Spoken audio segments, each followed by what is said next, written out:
Good morning, everyone. It is February 13th, 2024, and the time is 9:02. And we are here at the Doña County Government Center for our regularly scheduled BOCC meeting. And I'm going to go ahead and call this meeting to order. If I can please have Shelley Coiter? Okay, yes. From Prayer at the Heart of Doña to lead us in invocation this morning. Okay. Father, we just come before you, the maker of heaven and earth, and we thank you. We thank you for your mercy. We thank you for your greatness. And I stand before you right now on behalf of the county commissioners, on behalf of the people of Doña. And Lord, we thank you for giving us this land, giving us everything that we have. And we pray, Father, for each commissioner today. Lord, I bless them to have wisdom and counsel from you, from your throne. You see and you know far more than we can see and know. And we know, Lord, that your desire is for the good and the well-being of every person in our county. And you see, Lord, the broken, and you see those that are doing well. And we pray, Father, that everything that is made, every decision that is made, every discussion that comes up will be led by you.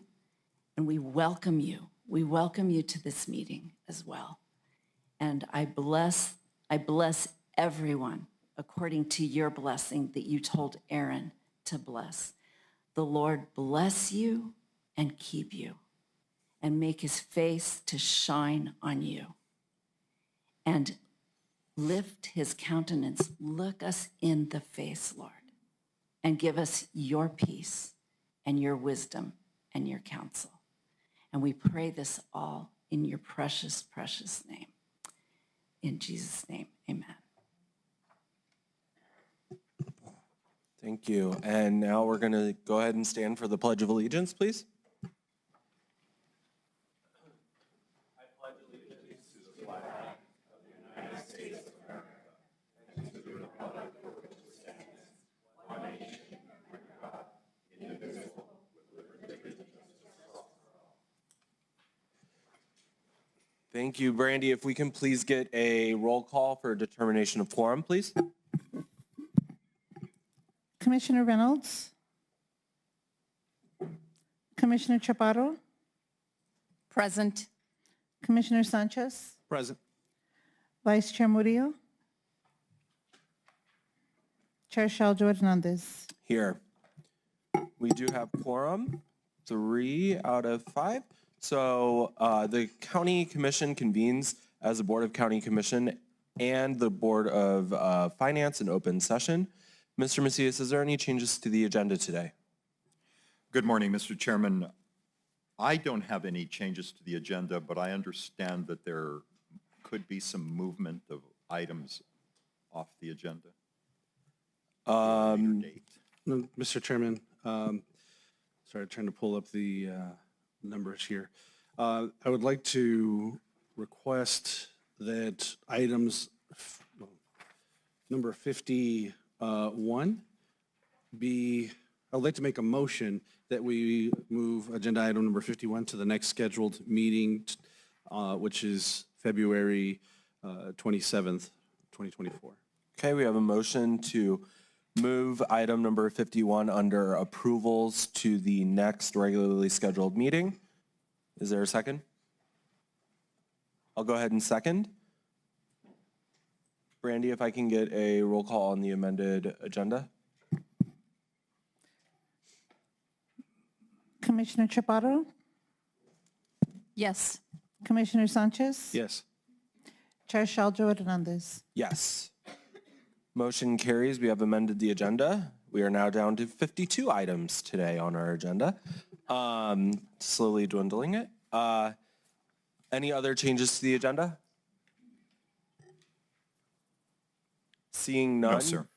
Okay, seeing none, can I get a roll call vote on the approval of the agenda as amended? I don't believe that We that don't need to? motion would be Okay, necessary perfect. because the agenda has been published as is and it has now been amended. Wonderful. Okay, moving on to Pet Showcase, Mr. Macias. Thank you, Mr. Chairman. Again, for those of you that are here in the audience and may be viewing the proceedings, the Board of County Commissions takes advantage at every meeting to advocate for the adoption of animals from the Animal Services Center. Let's start with our cat of the week, Mina, who's 1 year old and a domestic short hair. I like taking my naps at the tallest point possible, so my dream home must have at least one nice tall cat tree for me to lounge in. I am shy, but I do love a good head pet and even cheek scratches. For being such a quiet kitty, I do have a decent purr. I'd like a nice, quiet, forever family that will let me live my life as an observer, being a quiet companion who will love them forever. Our dog of the week is Luke, and he's 2 years old, a large breed, 55 pounds of muscle. If you're looking for a calm, gentle companion, look no further.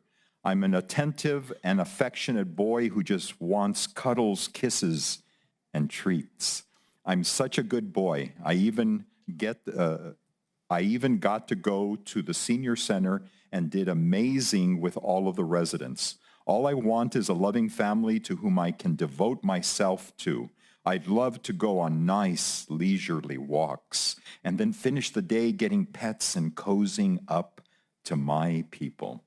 There's adoption opportunities at PetSmart this coming Saturday from 10 to 1, and also a Adopt a Sweetheart special that's going on tomorrow as well. And all adoptions are only $14. So again, on behalf of the Board of County Commissioners, we encourage anyone becoming aware of either Luke or Mina to consider adopting them or some other cat or dog that might touch your heart. Thank you, Mr. Chair. Thank you very much. Also, let the record state that Vice Chair Maria joined us at 9:10, so she's here. Okay, and then we also next have the employee recognition, where the commission will recognize Doña County employees for their years of service to Doña County. County Manager Macias. Thank you, Mr. Chairman. Good morning, everyone. The board takes advantage at each meeting to recognize employees that have, to also rock out a little bit in the morning as much as possible, but we also like to recognize employees who have met a certain length of time here at the county. And we're going to start this morning. This is a 20-year recognition for Mr. Richard Dominguez. Good morning. Mr. Dominguez joined the Engineering Road Department in January of 2004 as a laborer.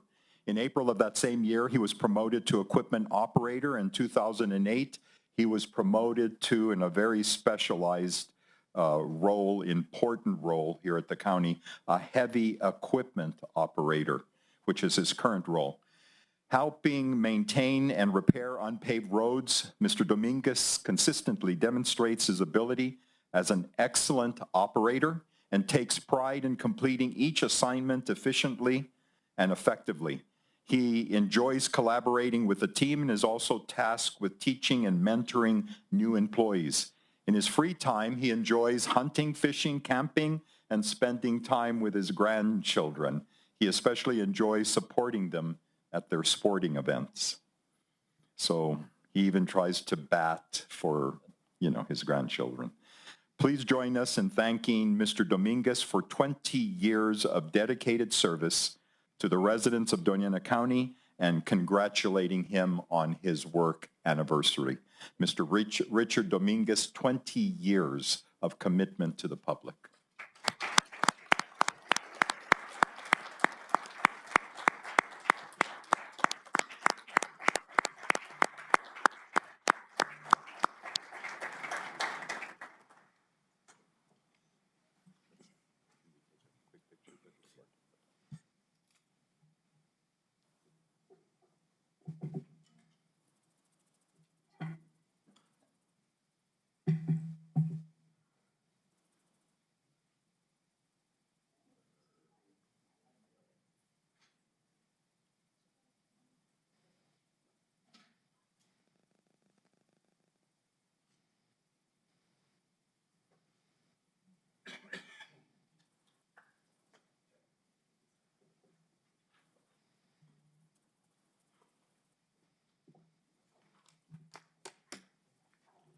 Our next is a very, very special employee, Miss Elizabeth Warpula.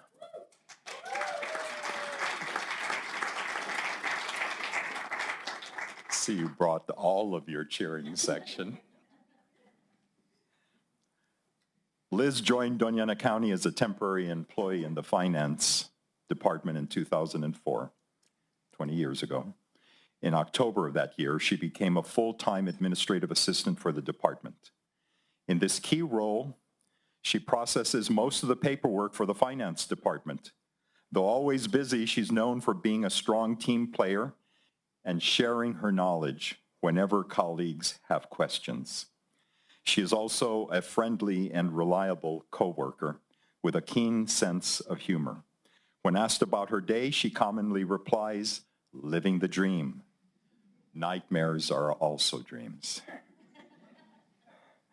Liz's supervisor, our finance office director, Asma Daoud, said, as the go-to person, she pays attention to detail and works hard to get reimbursement processed efficiently and correctly for all employees' work-related travel. She steps up and helps others with their tasks consistently. Plus, she organizes nice celebrations. There are only a couple of the many reasons why everyone enjoys interacting and working with Liz. While not buried in paperwork, she enjoys spending time with her family and friends, especially FaceTiming with her grandchildren. She is grateful for the technology that enables her to watch them grow and credits her 13-year-old grandson, who lets her know when she pushed the wrong button and how to fix it. Ladies and gentlemen, not only does she really help the finance department, but she works very closely with the county manager's office. She is an absolute joy to work with, but I have to confess to you, she scares me. I try to avoid walking right by the desk because on the desk is a spider, a fly with Jeff Goldblum's face on it. There's a dead rat. There is a sign that says complaint department, take a number, but the number is attached to a grenade. And so that's the way we deal with complaints here with Liz. So it is a little bit intimidating. And if it wasn't for her wonderful smile, then I try to avoid completely going down that hallway. Ladies and gentlemen, a very special, not just county employee, but a very special human being. For 20 years of service to our community, Ms. Elizabeth Warpula.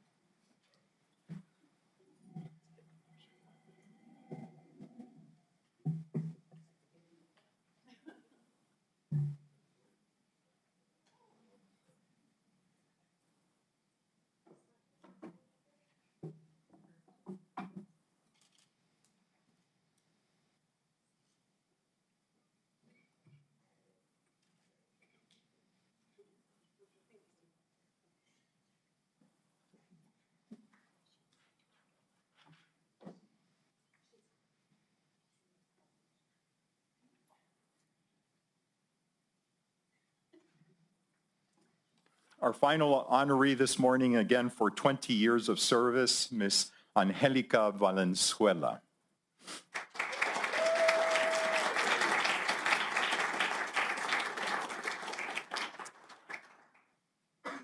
Stop hiding in the back.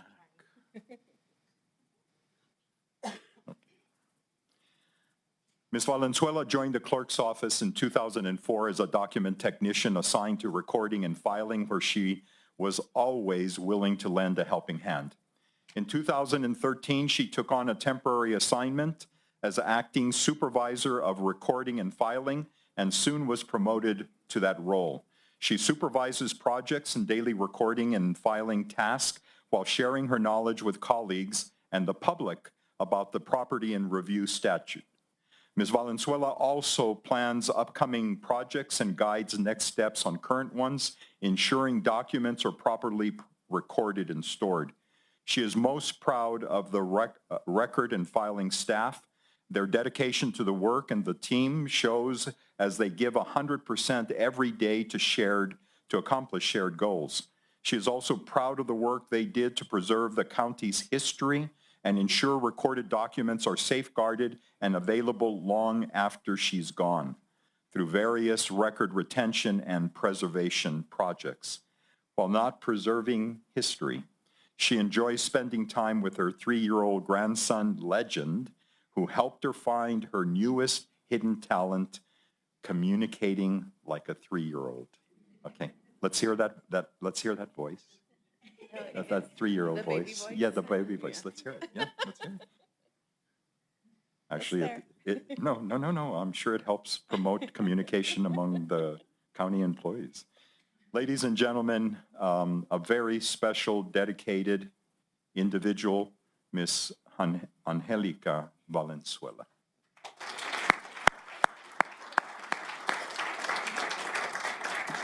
Good morning. Good morning, everyone. I wanted to take the opportunity to say a few words about Angelica, which she didn't want me to, so of course I had to. When I started here 5 years ago, I did not realize I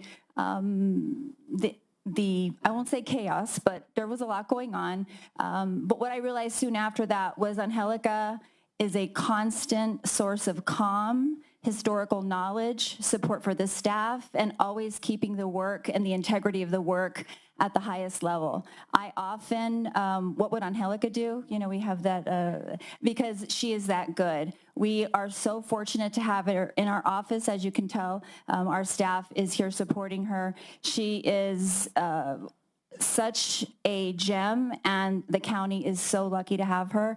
She makes a lot of what we do, and of course our staff as well, and a lot of what I do look easy. So I greatly, greatly appreciate her. Doña County is fortunate to have somebody who's so dedicated to preserving our history, and congratulations to her for 20 years. Here's to 20 more.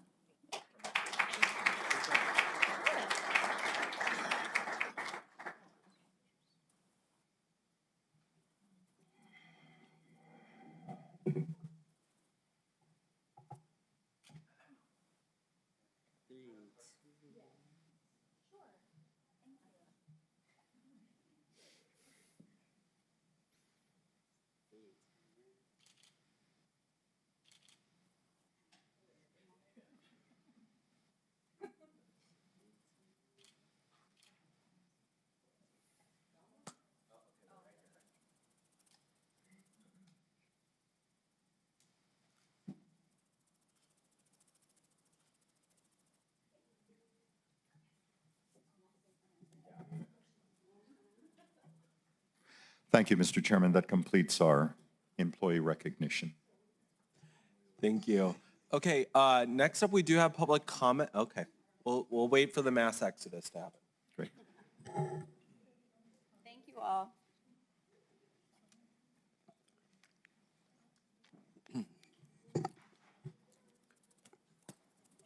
Okay, before we start public comment, there was a request to move a proclamation up, but before we do that, if I can see a show of hands of how many individuals are going to come forward for public comment today. If you can raise your hand for me. 1, 2, 3. Okay, we will go ahead and do public comment first. If you can please make your way forward to the podium, please sign the book, and you do have 3 minutes to address the commission. Good morning. My name is George Pearson. I'd like to speak about item 15 on the consent agenda, which I don't want to have removed, which is awarding to Tool Design a contract to create the County Comprehensive Roadway Safety Plan. First of all, congratulations to the county for being awarded the Safe Streets for All grant to fund the plan. The Safe Streets for All grant is a competitive grant, and not all applicants are successful. So thank you to the county for taking the initiative to apply for and receive this grant. New Mexico has the unfortunate distinction of being #1 in per capita pedestrian fatalities. This plan should help change this situation.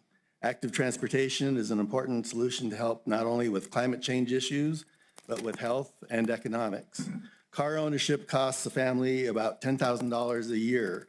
So if we had a safe alternative transportation system, a family could go from a two-car to a one-car family. Safe sidewalks and bicycle facilities and access to fare-free transit with SCRTD and Roadrunner Transit can make this a possibility. So I'm looking forward to this plan as an important first step in making Doña County as a great community for bicyclists and pedestrians. Thank you.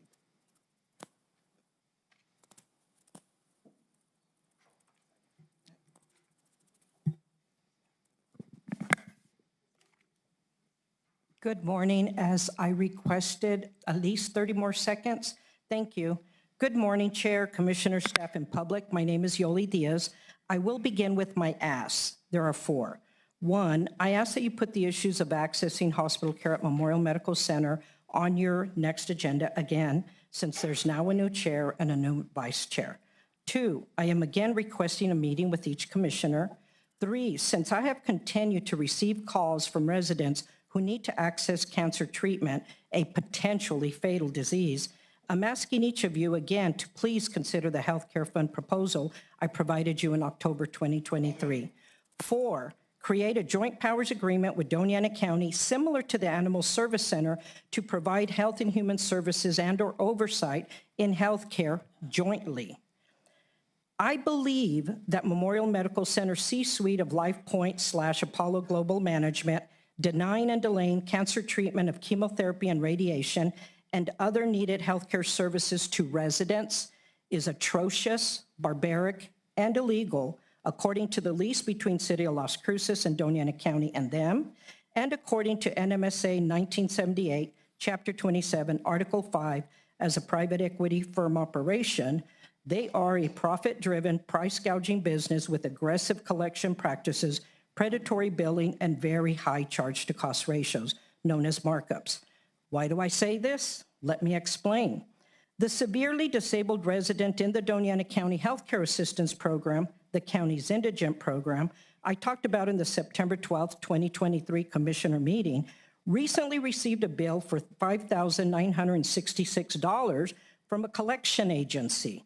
I called Memorial Medical Center. I was told that the bill was not for the hospital services. It was from the physicians that read the diagnostic test of her biopsy done at Memorial Medical Center on August 9th, 2023. So I then asked, what was Memorial Medical Center's portion of the services? The answer, $9,696.34, which was covered by 100% discount. This means that the biopsy cost of service for the uninsured indigent resident was almost $16,000. Doesn't everyone agree that almost $16,000 is a lot of money and unaffordable to most? I had requested the CPT codes of services. I compared them to UNM. It was nowhere near $16,000. Why? I have helped residents at Memorial Medical Center was asking for payments and flat rate of services amounts upfront prior to their healthcare service, or there would be no service. Examples, amounts of over $7,000, $6,000, $3,000, $2,300. Why? And there's more to say. Cancer is the second cause of death in Doña County. And to my knowledge, cancer is also the second cause of premature death. All residents should have access to high-quality, cost-effective health care. There needs to be a focus on our social determinants of health and demographics to improve the health of Doña County residents. Addressing unmet health needs is imperative. I will follow up with more. For now, I want to thank Senator Jeff Steinborn for listening to my advocacy. Senator Steinborn is a hero in this crisis. SB 146 is a positive move legislative to improve some of the crises I advocate for. So I'm going to submit this to the clerk, and I surely hope that you all rally and really call our legislators, our governor, and really rally for 146, Senate Bill 146. It's not going to do all the improvement we need, but it's surely a great start. Thank you.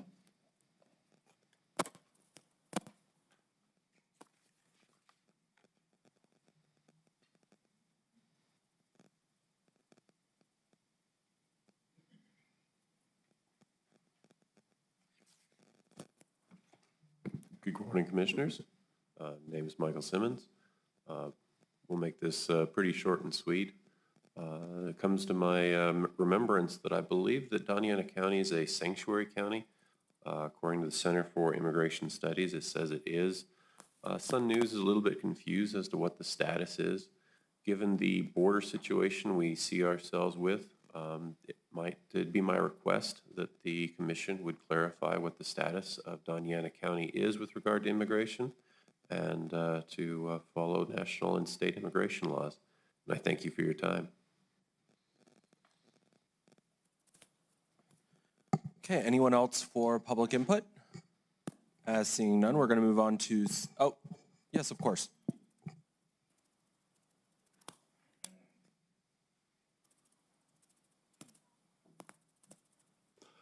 Hi, my name is Rick Renault. I want to speak briefly about the tragedy on Sunday.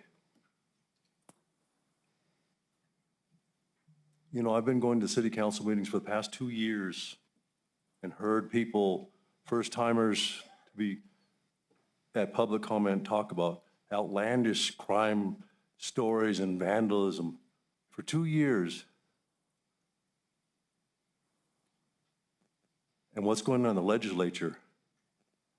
They're passing things, 14-day wait period, things that I never heard in 2 years as solutions to problems here in Doña County. We've got to do better. You know that 14-day wait period nonsense? I heard the first committee hearing, why 14 days? Well, Hawaii does 14 days. And then New Mexico came in and said, let's do 14 working days. That's 3 weeks. So it goes through that one bill, party line every time. And then why is it 7 days? They were asked. Why 7 days? They really didn't have an answer. It went from 14 down to 7, didn't have an answer on either one. So anyway, we've just got to do better. Thank you. Okay, any other public comment? Okay, seeing none, we're going to move on to staff input. Mr. Chair, if I may, I do have a presentation for Black History Month. If we could take that out of order, if that's all right with the other commissioners. I don't see an issue with that. Do we have any?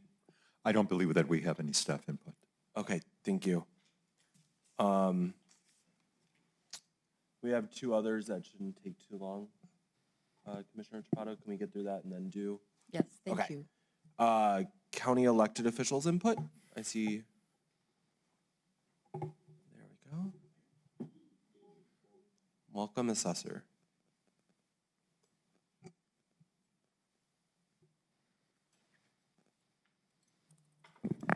Good morning, Chair Shalja Hernandez, Vice Chair Murillo, Commissioner Sanchez, Chaparro, and not sure if Reynolds is on. Gina Montoya Ortega, assessor here at Doña County. Just wanted to give the public input on a little bit of information on what the assessor's office is currently working on. We have our staff very busy working on preparing to get the NOVs out, which will go out on April the 1st. Right now, we have our personal property staff focusing on everyday customer walk-ins, which has really severely increased as there is a lot of construction that is happening in Doña County.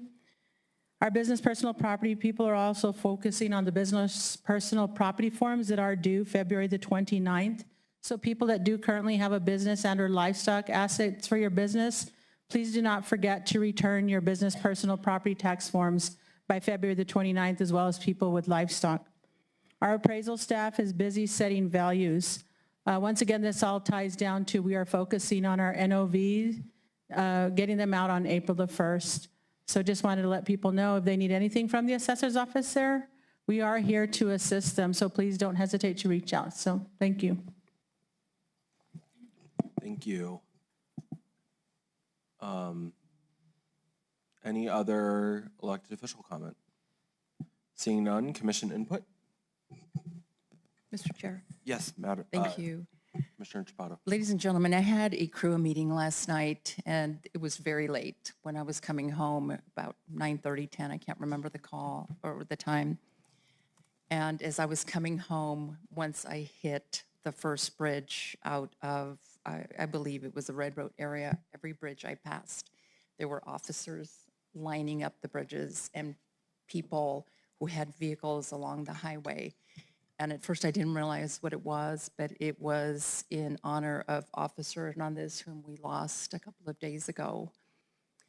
And as I'm driving home, all the way home, every bridge I passed, sheriffs, LCPD, New Mexico State Police, from El Paso, I believe, all the way to Albuquerque. And so I just like to give my condolences to the Hernandez family. It's a tragic loss for this county, for this city, for our law enforcement. It's just a tragedy. So again, my condolences to the Hernandez family. Thank you, Mr. Chair. Thank you. Commissioner Sanchez. Thank you, Mr. Chairman. I want to say thank you to the community members that attended the meeting we had yesterday evening in Garfield. We were able to talk about issues in Salem and in Garfield. And so we'll be doing a couple more. Just want to let the public know on February 20th and 22nd. We'll be in Rincon on the 20th and Radium Springs on the 22nd. We'll be putting out some events online to inform the public, but also want to say thank you to our Mo Moabed from our Roads and Engineering Department for attending, as well as DASO Deputy Cortez that showed up last night. So we had some good conversations again around particularly those were some of the hot topics previously identified, so appreciate it. And so we look forward to meeting with the public next week again. So thank you, Mr. Chair. Thank you. I have a similar comment as well. Last night I had a community meeting at La Mesa that was very well attended. It was really great to navigate and get county individuals down there to start presenting what we're working on. I will also have another one on February 21st. That is going to be with myself and Vice Chair Murillo is going to be there at Vado del Cerro at 6 p.m. And then I will also have one on February 28th at Fair Acres Elementary School at 6 p.m. as well. So if you're tuning in, please do join us for those two meetings. With that being said, moving on, any other commission comment? No. Okay. We'll approve minutes and then we'll go ahead and get those proclamations going. Mr. Chairman? Yes. I'd like to move approval of agenda item number 1, the regular meeting minutes of January 23rd, 2024. Okay, I have a motion by Commissioner Sanchez. And I have a second by Commissioner Chaparro for approval of the January 23rd meeting minutes. Brandy, can I get a roll call vote, please? Commissioner Chaparro? Yes. Commissioner Sanchez? Yes. Vice Chair Murillo? Yes. Chair Shaljo Hernandez? Yes, motion carries, and the minutes from January 23rd are approved. Moving on to presentations and proclamations, we do have our first proclamation of the morning, which is to proclaim the month of February as Black History Month in Doña County, presented by Commissioner Chaparro. Thank you, Chair. Ladies and gentlemen, Black History Month is a national holiday that promotes reflection, appreciation, and action. We acknowledge the contributions to our nation's history by people of African descent. The annual recognition aims to foster a deeper understanding of Black history, culture, and experiences while advocating for positive social change. And we look all around us as we see this positive social change, and we see the influence of Black people. And thankfully for us, and especially for me, we don't have to look very far to identify heroes in this community, people who work hard for Doña County and make it a wonderful place to live. This Black History Month, we honor an exceptional leader, an accomplished businessman, Curtis Rosemond. After an illustrious career spanning three decades at Walmart, Curtis retired in 2001, where he earned the prestigious Sam Walter Award of Excellence. He has served as chairman of the board for the Greater Las Cruces Hispanic Chamber of Commerce, and I was on that board along with him many years ago. And since 2017 has been the president and CEO of the Las Cruces Hispanic Chamber of Commerce, earning him the Citizen of the Year by both chambers. Throughout his career, Curtis has embraced various roles as an entrepreneur, a true servant leader, diligently working to serve the community in numerous capacities. Curtis, you've made remarkable contributions to our community, and I know you've been recognized so many times with so many awards, and this is just my token of appreciation for you. You have been a friend to so many in this community, and I'd like to have people raise their hands if they know Curtis and his generosity. Almost everyone in this room, Curtis, we know you and we love you. You and Belia have been such a great role model to me, such good friends to this community, and you both are true leaders that we can aspire to be. So thank you for being here. Thank you for allowing me to honor you in this way. Te avientas, hermano. Eres fabuloso. So if you would please step forward so that you can receive the proclamation that this commission is so proud to give to you. Of course. Good morning. Curtis is a little hoarse this morning. He lost his voice, which might not be a bad thing. I'm just kidding. Thank you, Doña County Manager Macias, Chair Shaylo Hernandez, Honorable Commissioner Chaparro, and esteemed commissioners. On behalf of Curtis Roseman, I'll be reading this for him. I am deeply honored and graciously accept this proclamation acknowledging the significance of Black History Month. This recognition celebrates the rich heritage and invaluable contributions of our Black community to our nation's history, culture, and progress.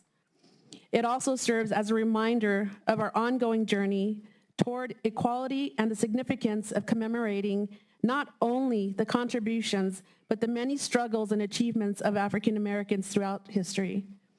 By commemorating Black History Month, we honor the resilience and reaffirm our commitment to diversity, equity, and inclusion in our Doña County community.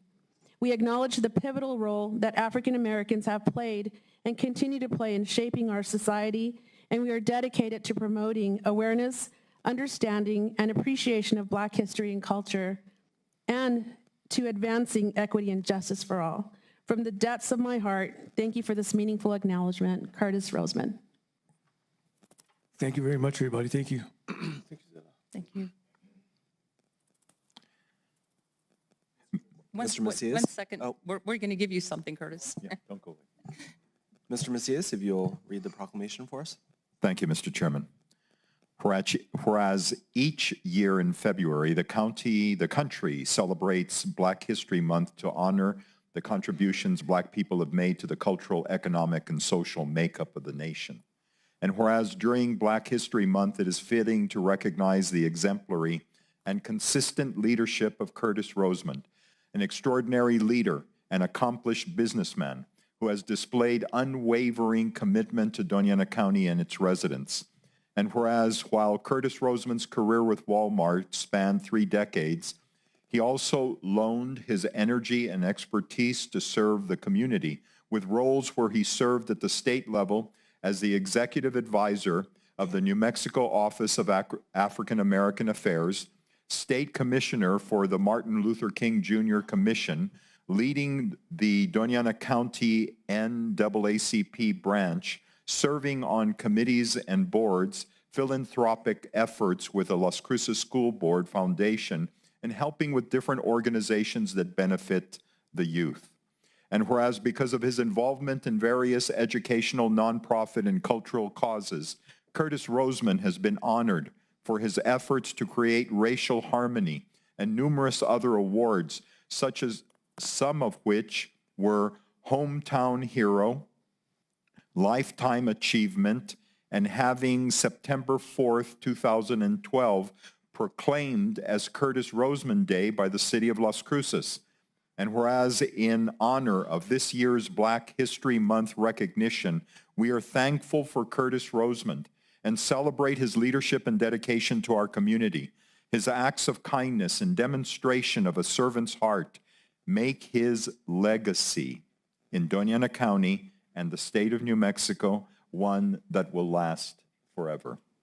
Now, therefore, the Doña Ana County Board of County Commissioners does hereby proclaim the month of February as Black History Month. Mr. Chairman, a proclamation for the consideration of the board. Thank you so much. Does any other commissioner have any comments? I'd like to make a motion to proclaim Black History Month. Wonderful. We have a motion. I'll go ahead and second. So we have a motion from Commissioner Chaparro and a second from myself. Brandy, if we can get a roll call vote on that. Commissioner Chaparro? Yes. Commissioner Sanchez? Yes. Vice Chair Murillo? Yes. Chair Shaljo Hernandez. Yes. Motion does pass. Congrats.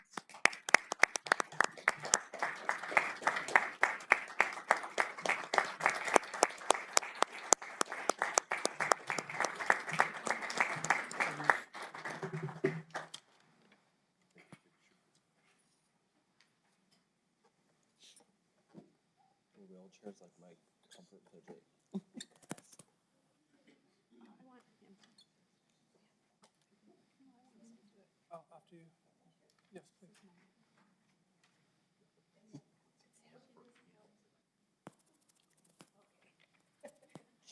Twist her arm.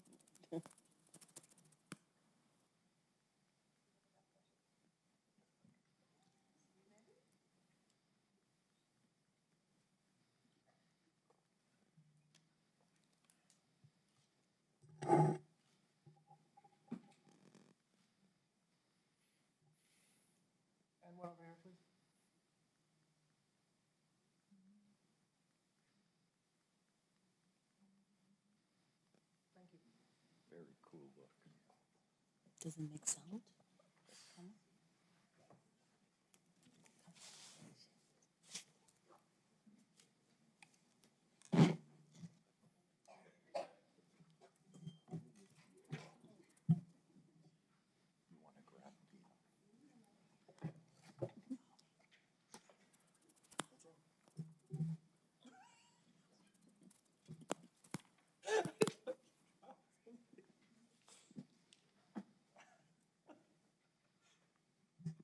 Okay, moving on, we do have our second proclamation of the month, which is to proclaim the month of February as National Teen Dating Violence Awareness and Prevention Month in Doña Ana County. Commissioner Chapada. And if I may, Chair, just go back a little bit regarding Black History Month.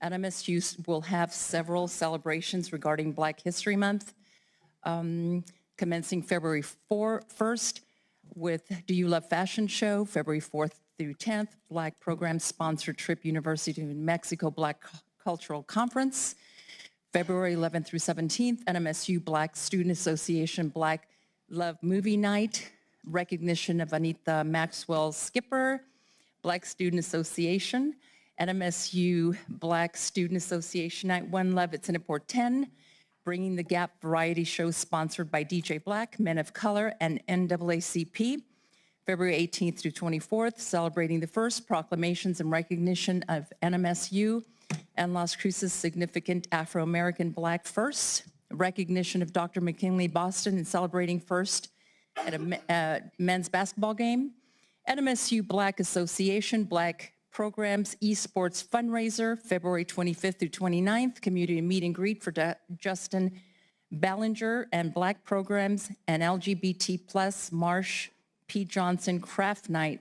So I'd encourage the community to attend these functions. They're going to be fabulous. Thank you, Mr. Chair. Thank you.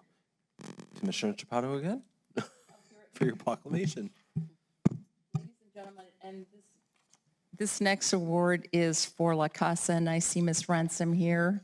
If you'd come to the podium, please. Good morning, how are you? Do you have Lana Bradley and Nicolas Videla with you? I do not. There there they they are. are. Okay. I take it back. Welcome.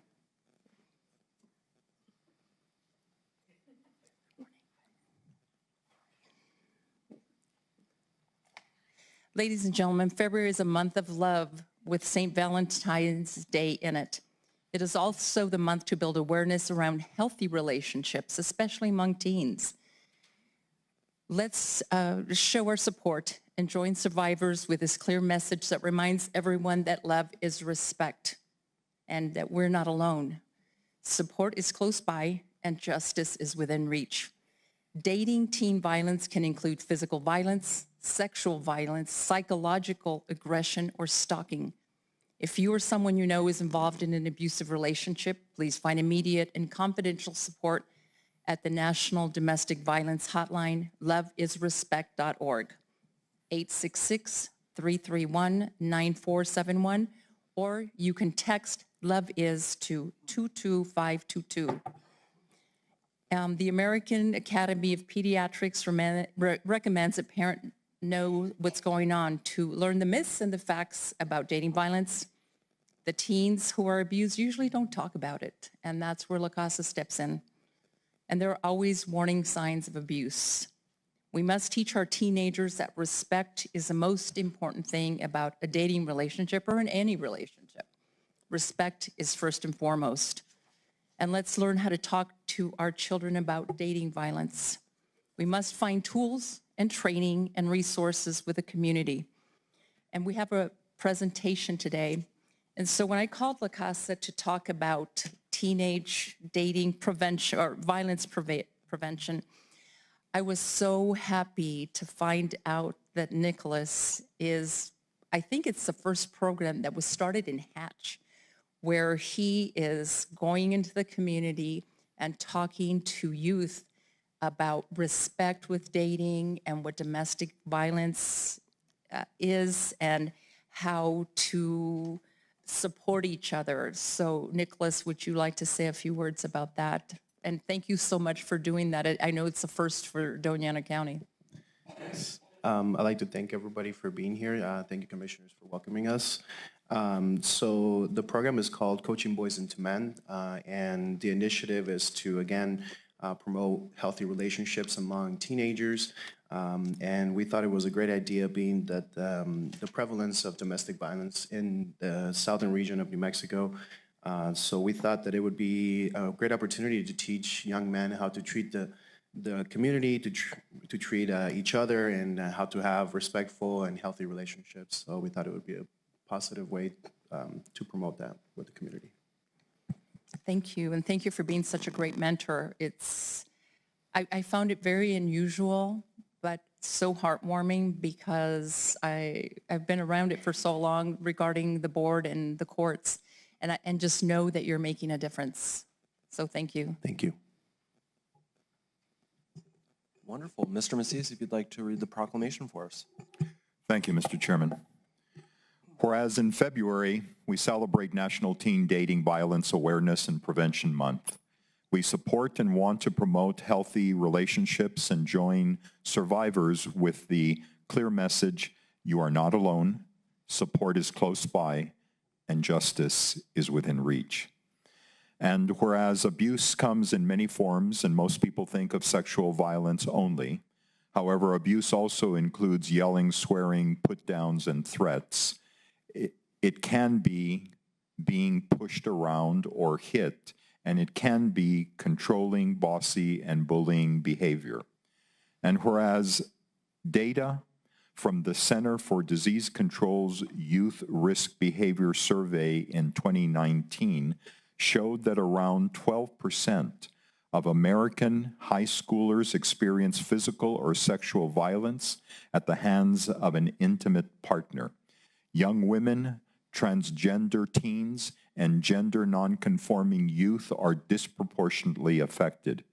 And whereas we highlight programs like Coaching Boys into Men, a program under Futures Without Violence, a new initiative designed to work with young men in sports, teaching them about healthy relationships, this 12-week evidence-based violence prevention program trains and motivates high school coaches to teach their young male athletes in a healthy relationship skills, mental health practices, and that violence never equals strength.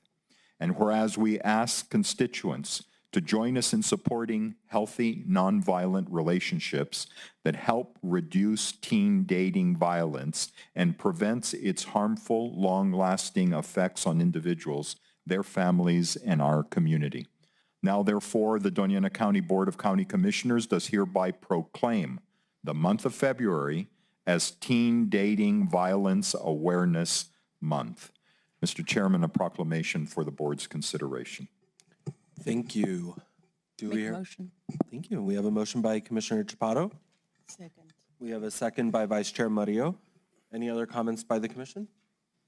I have a question. Of course. What is it, the coaching boys into men, is it just in the Las Cruces School District, or have you gone to other school districts? So the initiative started actually in Deming. That was the first pilot program that we had, and we just had a grant approved so that we can move on to Hatch, and hopefully we can start the program next semester with the schools in Las Cruces. I see, thank you. Thank you. Brandy, if we can get a roll call vote on that, please. Commissioner Chaparro? Yes. Commissioner Sanchez? Yes. Vice Chair Murillo? Yes, Chair Shaljo Hernandez? Yes. Motion does carry. Congratulations.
Thank you.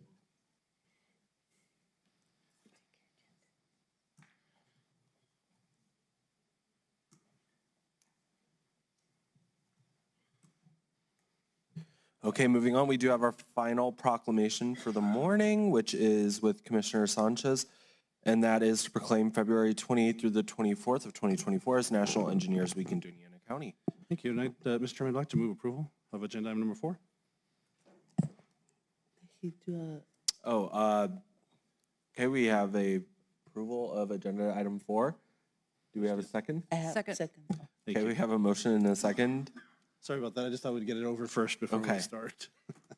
Commissioner Sanchez. Thank you. So February 18th to 24, we're recognizing as Engineers Week.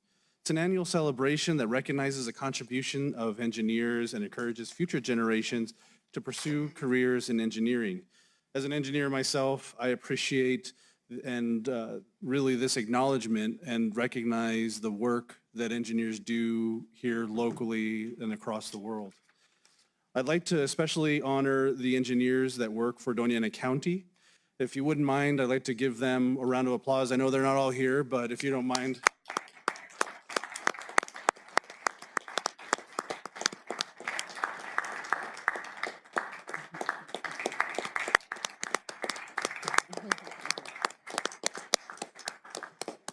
Among the tasks, and I know, thank you for those that came, among the tasks that our county engineers are responsible for, they do planning, designing, and maintaining of roads, bridges, and other transportation infrastructure within the county, management and maintenance of our water supply and wastewater treatment systems, land development projects, reviewing site plans, conducting feasibility studies, and ensuring compliance with zoning regulations and building codes.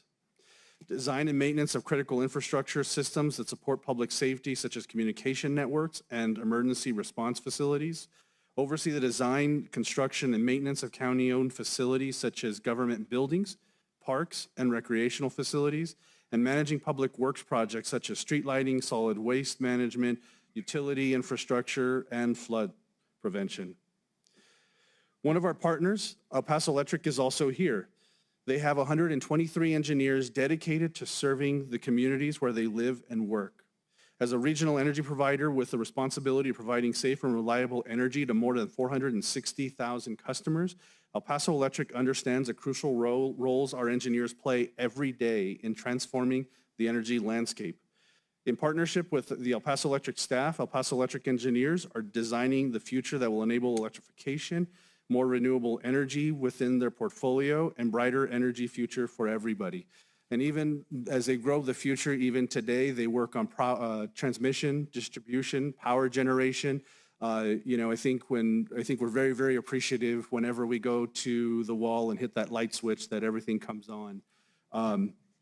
And really, I just want to also particularly add, I appreciate El Paso Electric and many of the other industries that we have here locally in Doña County. It's important that as we continue to educate the next generation of engineers here locally at New Mexico State, DACC, and at UTEP, we have places for them to be able to find jobs and work. And so for this, El Paso Electric, thank you for all that you do to keep our local talent here within the area. Here to receive the proclamation today are representatives from El Paso Electric, Omar Carrera, Alfonso Jimenez Jr., and Angel Anchondo. Please, I'd like to welcome you all to come on up to the podium, please.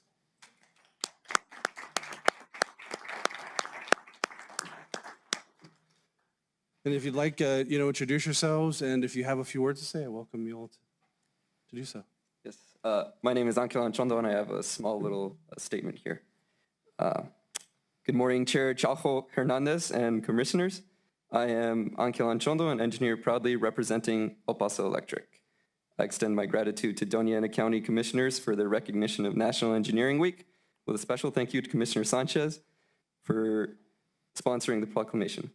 At El Paso Electric, we are privileged to have a team of 123 dedicated engineers who live and work in our community and play a pivotal role in providing energy to our community.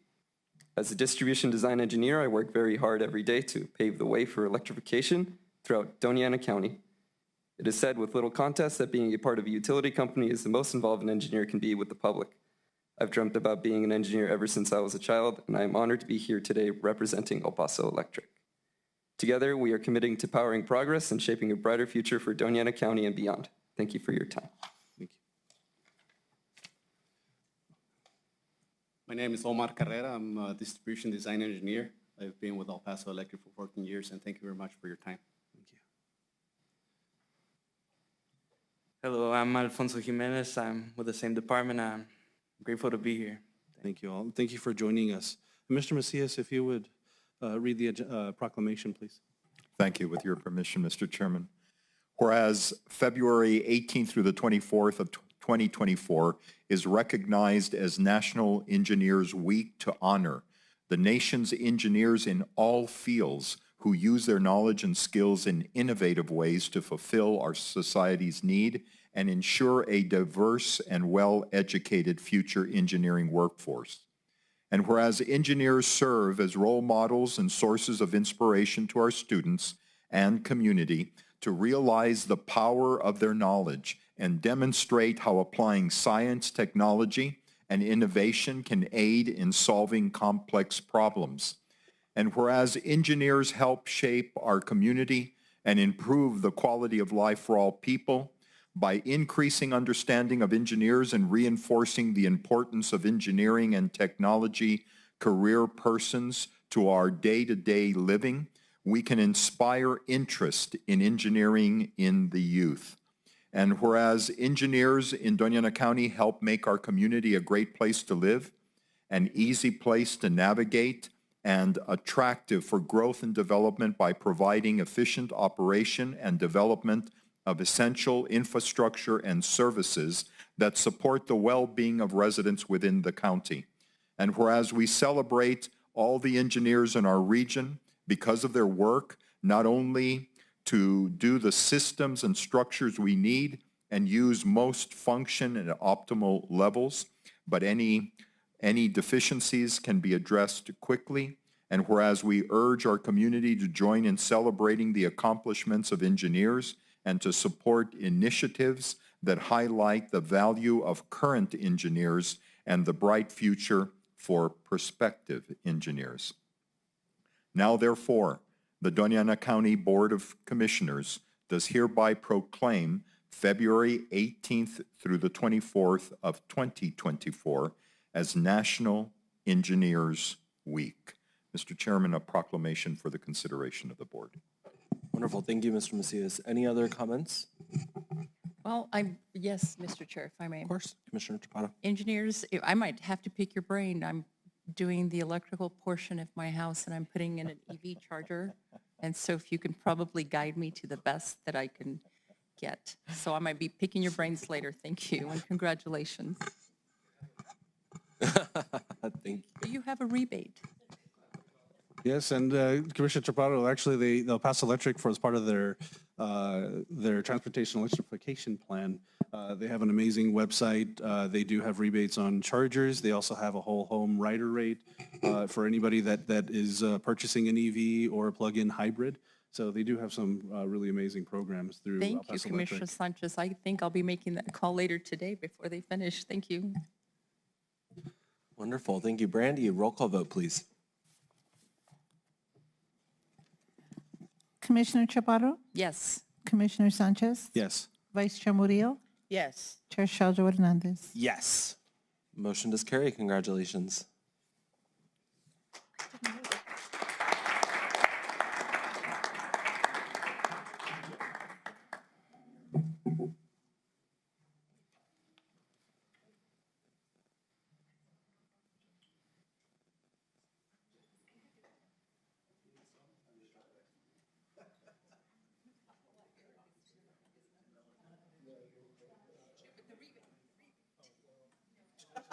She doesn't care about that, Eric. After you, ma'am. I need to set up here. And you doing that will help me.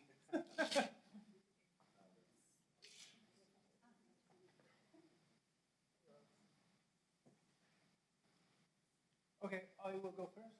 Go ahead. It's okay?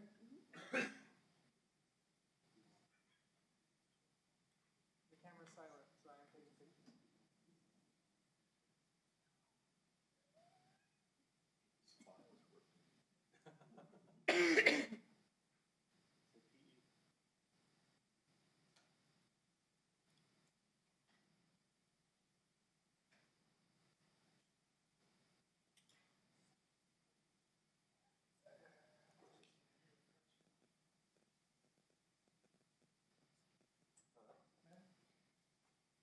Is anyone willing to kneel in the crowd?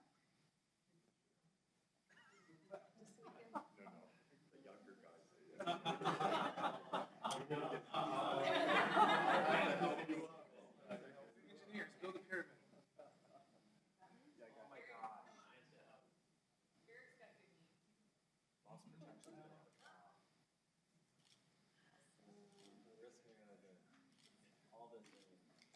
And if you could hold that, could you hold it?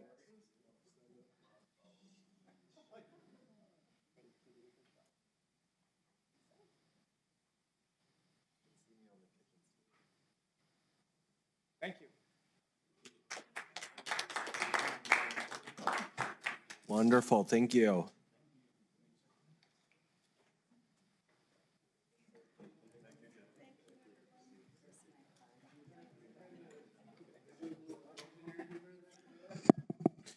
Okay, so last but not least, we do have an update from Jeff, our IT Applications Programming Manager, for a status update on the Workday ERP implementation process.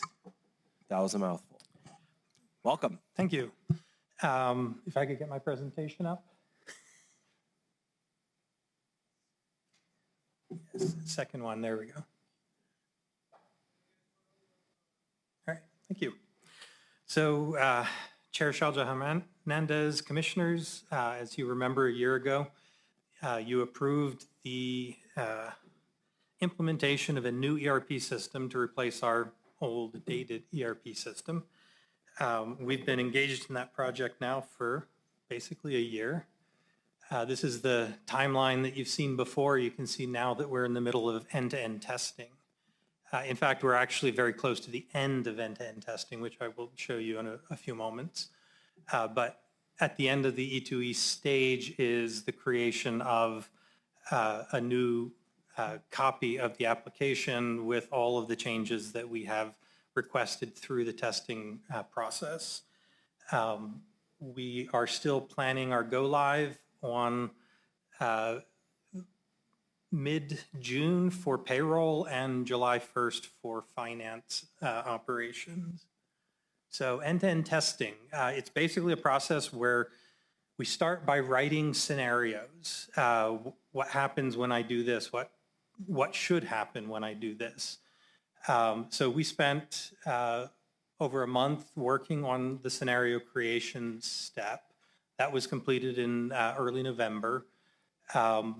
We started testing those scenarios immediately following Thanksgiving on 11/27, and the first run was completed in early January. Now, the first run is an attempt to run every single test at least once. We didn't quite get there. There's still a few outstanding tests that we are working on, but we are very close to that, completing that. We tested 1,162 different scenarios, which I'm very hopeful covers everything we need. 80% of those scenarios passed, approximately. It's actually, if we had a higher percentage, I'd be worried that we're not doing good enough testing. So having about 80 or 20% of the tests fail, that then gets sent back to our implementation vendor where they take those failures, they correct the processes, the business processes and the configurations. And in cycle 2, which began in the beginning of January, we retest. We test all the bugs that we created, see if those bugs are still there.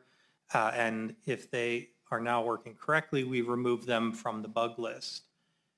We've had about, give or take 250, 300 bugs. We are down to under 80 bugs at this point, which we need to complete by the end of this week, actually. So that one's coming up. Cycle 2 will be signed off on next week, and then they're going to begin the data validation phase. And this is part and parcel of our data migration strategy, where we're building scripts that will pull data out of our existing systems into a format that Workday can use. We've been working on that diligently, and we're providing data. Then once that data is imported to the new tenant, our staff will start going through and validating everything that they've seen. That takes us to pretty much the end of March. Coming up soon, starting April 1st, and that's not a joke, we will begin what's called parallel testing. And probably the most complex part of this process has been what our payroll looks like and all of the rules regarding county payroll and the para calculations for hours for the retirement plans. So parallel testing is going to take 2 payrolls that we've already run in our existing system, provide them the same timekeeping data, and make sure that the outputs are going to look exactly the same. So the 2 payrolls that are going to be tested are the 2 payrolls that happened in January. We've already got both of those payrolls finished, obviously, but we're working on preparing the data for import into that parallel tenant. Now, what's going to happen is there are certain work streams within the project that do not have really any impact on payroll. And they're going to continue working in their own way, fine-tuning configuration and whatnot. But all of the work streams that impact payroll, compensation, benefits, time tracking, and so on, are going to be closely focused on these test payrolls. Now, once we successfully test the payrolls, then we actually move into the deploy phase where we start building, or actually technically our vendor starts building our final tenant, which will become our production tenant. That will go live on 6/16, which is the beginning of a payroll. Finance operations probably will not, well, finance operations are going to start with the new fiscal year. They may start a little early, but they will only affect the new fiscal year. We will close out the existing fiscal year in our current system. And that's all I have. I stand for any questions you may have. Wonderful. Thank you so much for that presentation. Commissioners, do you have any comments, questions, concerns on this? Mr. Chairman. Yes, Commissioner Sanchez.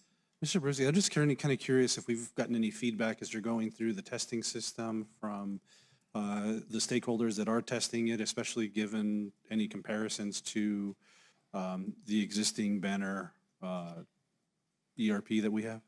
So mostly the feedback that I have gotten is from the core team that's working on it. We do have one work stream that is preparing for wider training and dissemination to the county as a whole, but I've been working with approximately 25 work stream leads between finance, treasurer's office, and human resources.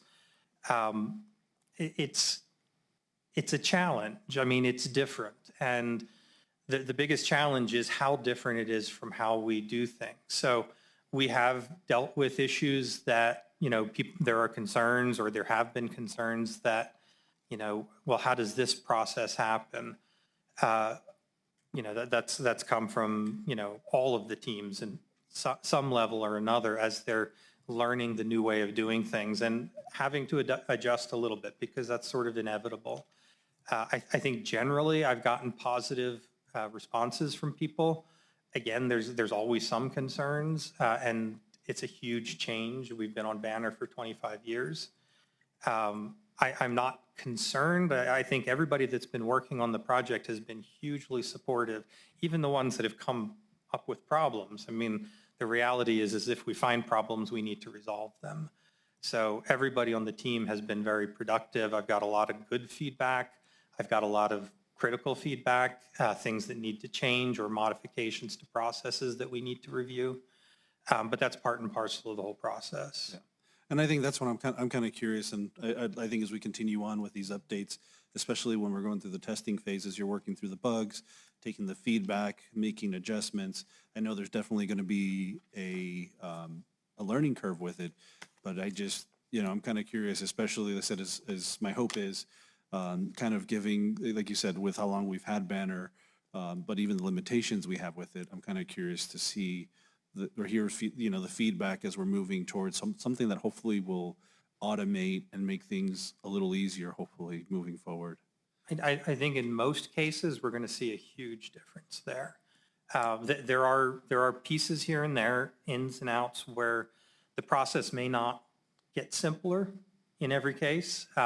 Sometimes that's because our obligations, the laws that we have to follow, are very different from, corporate.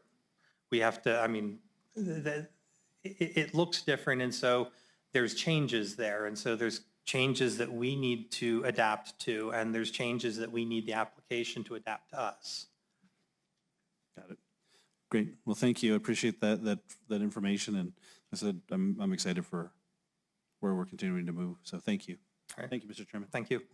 Thank you. Also, it is very exciting to finally get to this point in Workday. So, Commissioner, any other questions, comments, concerns? Seeing none, thank you so much for this update. We really do appreciate it. Okay. And thank you for the time. Thank you. Okay, moving on to the consent agenda. The board will be asked to approve by one motion the following items of recurring or routine business. There are a lot. Items 15 through 42. Commission, is there anything that we would like to ask questions on? Mr. Chair, I'd like to move to accept the consent agenda as presented on the agenda. Okay, we have a motion to accept the consent agenda. We also have a second by Vice Chair Murillo to accept items number 15 through 42. Any comments, questions, or concerns, commissioners? I'll second the motion. Wait, Pardon? was there already a second? Oh, 6 through 42.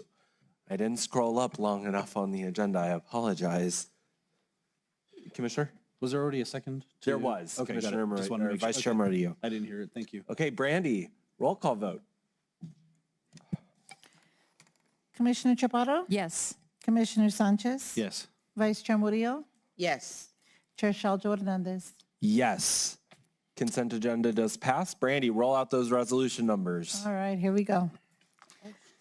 Item number 9, resolution number 2024-27. Item number 12, 2024-28.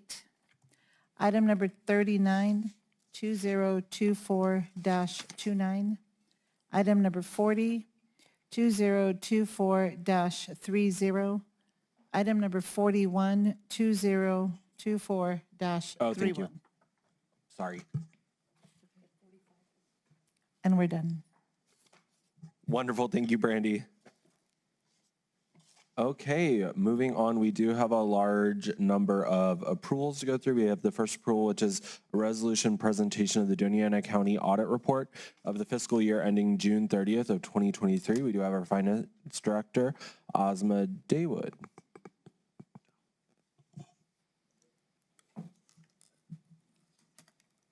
Good afternoon, Commissioners. So our auditor, Farley Winier from Albuquerque, would be presenting, and he has logged into the meeting.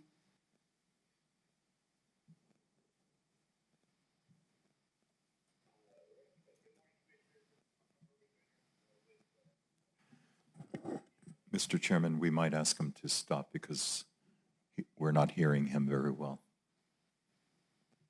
I'm sure I don't know if the problem is on his end or ours. Perfect. Farley, your volume is very low. Okay, testing Okay, one, there two. we go. Can you hear me okay? Yes, thank you. Okay, all right, well, good morning, Commissioners. This is Farley from Hinkle and Landers, and I'm here to present the results of the 2023 audit for, as required, to present in a public forum, and I can go ahead and get started. So I will move through the pages as I believe I am sharing that properly. So here we go. And we just covered certain key items here for today's presentation, and I'll go through those. The engagement team, I was the partner in charge. Caitlin ran the audit, Caitlin Constantine, and the audit staff, Susan Yelton and Hector Valderas. And then just identifying the scope of the work, what we do as auditors. We give an opinion on the financial statements, are they materially correct or not, and also an opinion on the testing of the major federal programs and give an opinion whether the county is in compliance. Apart from that, there's some non-test work or non-audit work, so that's putting together financial statements in the note disclosures. And just moving through this, certain things I think are here for the record, but I don't think they're necessary to go through. So I'll just move past these pages of responsibilities and then move over here to just the more specific items that occurred during the 2023 audit. There were new GASB or accounting standards that had to be implemented in 2023. This one called subscription-based IT technology arrangements. And then that's GASB 96. GASB 94 was a public-private and public-public partnership and availability partner or payment arrangement. So those standards were implemented, and then there was an update on a conduit debt obligation as required by GASB 91. So then moving forward on how many adjustments, auditors propose adjustments while the audit's ongoing. So there was 2 adjustments there. Management makes that final decision on whether they agree with those or not. You, the client, or the county, you gave us 3 adjustments while the audit was ongoing. And then there's different presentations. So the full accrual, or they call it the government-wide, where everything, all funds are rolled up and all the fixed assets and debt is rolled up into one presentation. So there's adjustments there, 23 of those. No immaterial adjustments to pass on, no disagreements with management.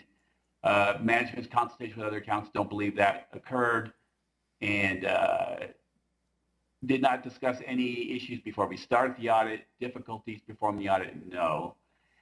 And then just moving on to the estimates. So financial statements of this magnitude have several areas of estimates, and it's normal. We just are required to disclose those. And so lease receivables, there are calculations to come up with those numbers, and they're based on estimates. Depreciation expense on the capital assets and right to use assets are based on an estimate, useful life, compensated absences, coming up with those leased asset values and how much is paid, the lease liability, uncollectible or allowance for doubtful accounts are all based on estimate. And then those last 2 there, coming up with a pollution remediation cost. It's based on an estimate, usually by an engineer, and the actuarial estimates for those unfunded pension and OPEB liabilities. The one highlight, the thing that was much different this year than the prior year, is the county had 6 major federal programs. So that might be a record. I don't know how many federal programs that had to be audited. Just a lot of federal money was spent this year, as was pretty common throughout the state of New Mexico. And then moving on, this is just areas that just kind of explain the audit approach and audit focus. And I won't go into detail here. I think it might be a little too detailed, but it's here, on the record. So I'll move past these pages. And then just moving on to the results of the audit. So the opinion, or the opinions, so it's an unmodified or clean opinion on the financial statements, and the same thing on the federal awards. It's an unmodified clean opinion there. There's the names of the 6 federal programs that were required to be audited. And then talking about the findings, there was no findings to report. So that was clean there as well. Moving on to, let's see here, just some minor comments that we just wrote for internal purposes, but not findings. And then we're just talking about the balance sheet. So kind of I'll summarize key areas here. So the assets were at $494 million. You can see how those trended up over the 5 years of presentation here. And then the net position over the equity of the county is at $257 million. And then we just see a little bit of detail on the assets, what that's made up of. Capital assets is the largest, and then investments has risen to $194 million. Moving on to the liability side. So the largest liability, the net pension liability for the retirement plan at 82, and that you can see how that number varies year over year based on actuarials and the performance of the market where the investments are, where the funds are invested.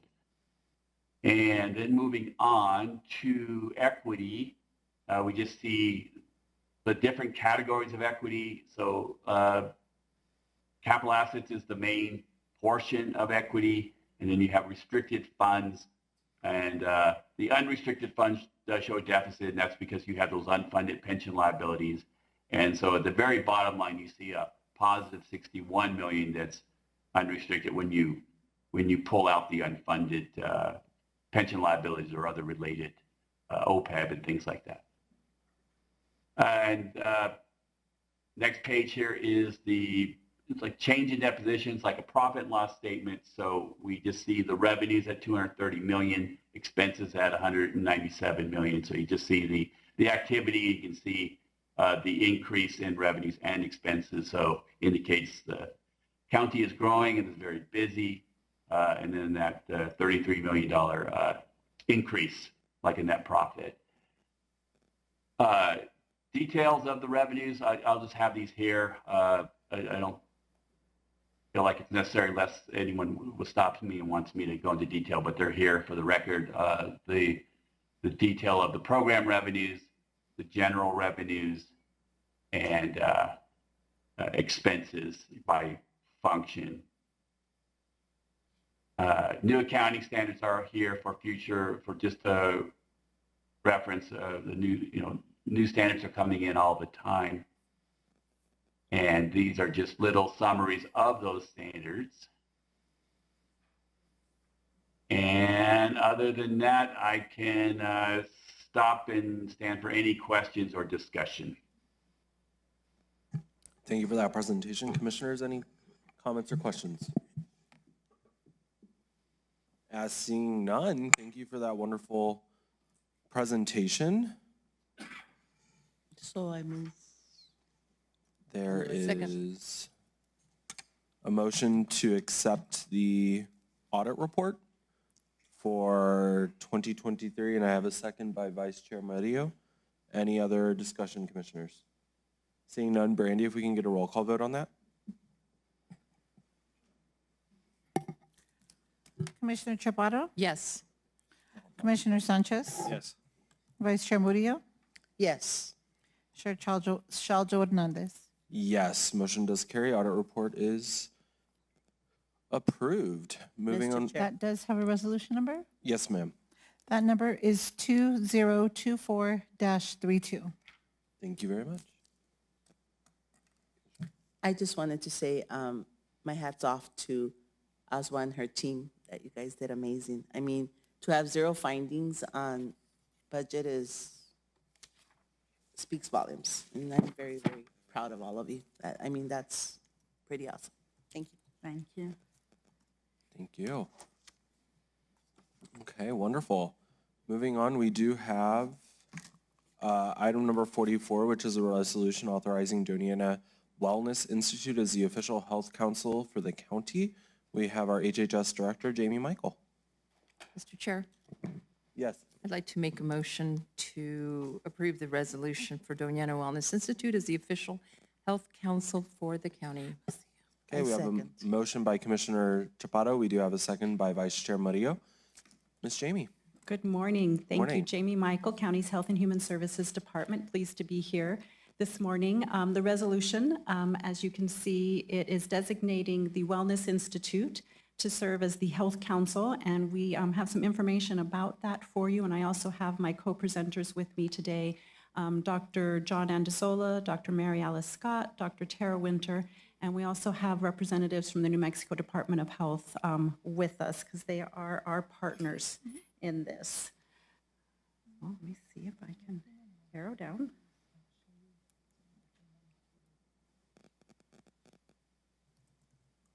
There we go. All right, so this slide describes the mission, vision, and values for the Health Council, or the Wellness Institute. The Wellness Institute was established about 9 years ago, and the mission is to work collaboratively to create a community-centered integrated health system to improve the health of residents in Doña County. So it's looking at public health, healthcare delivery, and social services all combined to meet this mission. And our vision statement is that all people living in Doña County have a physical, cultural, and social environment that supports their health from cradle to grave. I do have to say that originally Dr. Andazola wanted the vision statement to be, we are the healthiest county in the world. So we have just one step below being the healthiest county in the world in our vision. I think the beliefs and the values that are listed there and were collectively agreed upon by all of the members of the Wellness Institute are important to look at.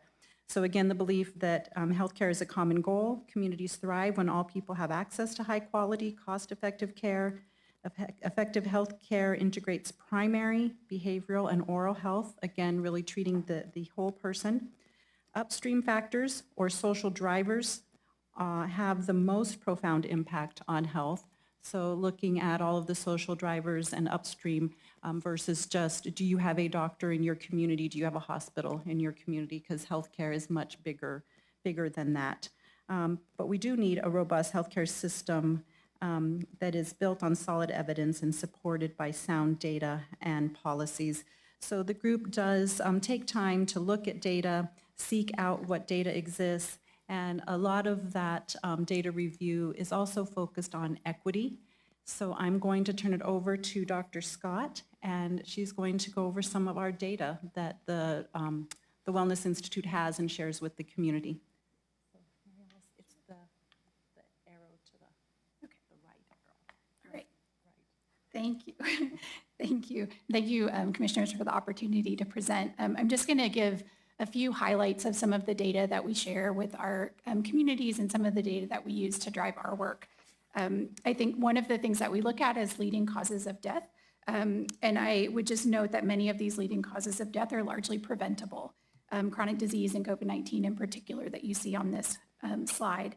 What drives these higher rates of diseases leading to death in our county are often social and structural factors rather than individual factors at the level of the individual person or patient. And so we often are thinking about health disparities and differences in health across different communities within our county. One of the indicators that we look at is years of potential life lost due to the issues that you saw in the previous slide. So the next slide that I'm going to show actually shows you what that looks like in our county.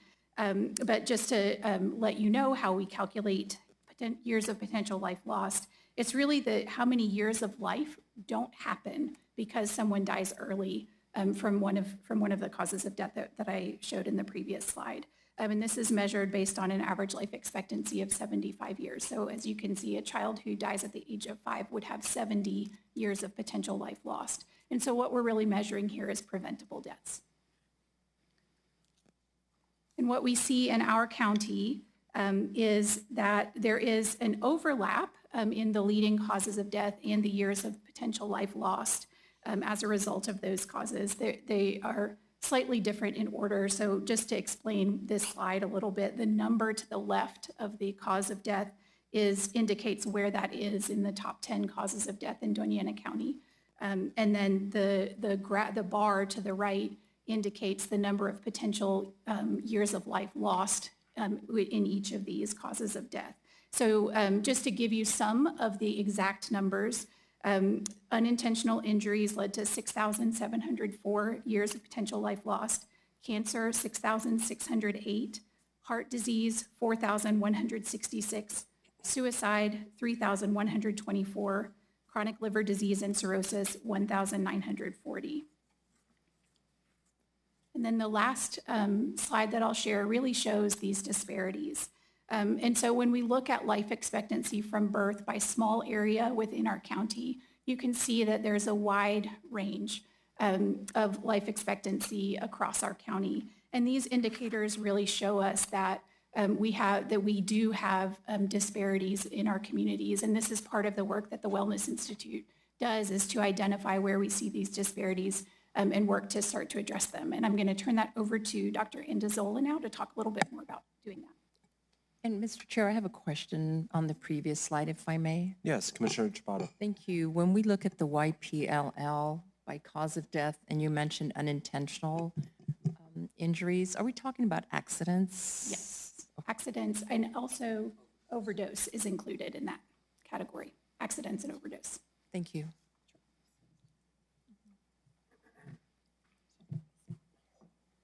Hello, and thank you for having me. What I'm going to do is talk about what creates health, and I think this is a really important framing. I'm excited about where we're moving to become the official county health council, but really understanding what drives health, I think, is a really key portion of this. If you look at this slide, this is from the Robert Wood Johnson Foundation, and I can't remember what university worked with this. The second little blue box, and I don't even know how to show you, there's health promotion and there's health behaviors and then there's clinical care and then there's social economic factors and physical environment. Clinical care composes 20% of your health, okay? So it's what you see in that doctor, getting your shots, taking the right medications, that's only 20% of your health. The rest of your health is what happens in the community, right?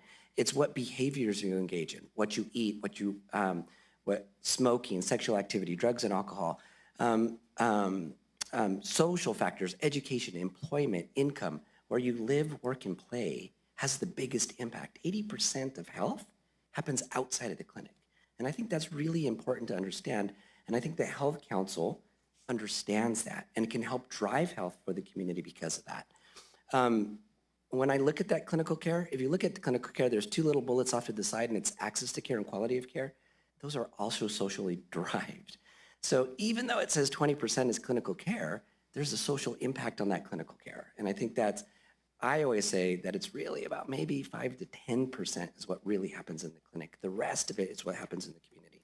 So I think that's important to understand. Knowing that here are some social structures and drivers of health within our community and areas that the Health Council can address. So economic stability, medical bills is part of that. Debt is part of that. Where a person lives, works, and plays, neighborhoods, physical environment. And I'm going to give you an example of that. So I think I'm a pretty good doctor. I'm a family doctor, by the way. I'm a family doctor.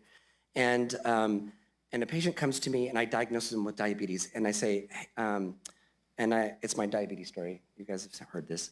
So a person comes to me with diabetes.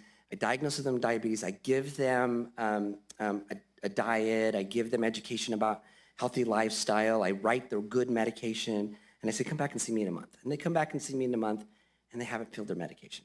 And they're not exercising. And they haven't changed their diet. And when I was in training 30 years ago, we used to say, that's a non-compliant patient. They're not going to change, just move on.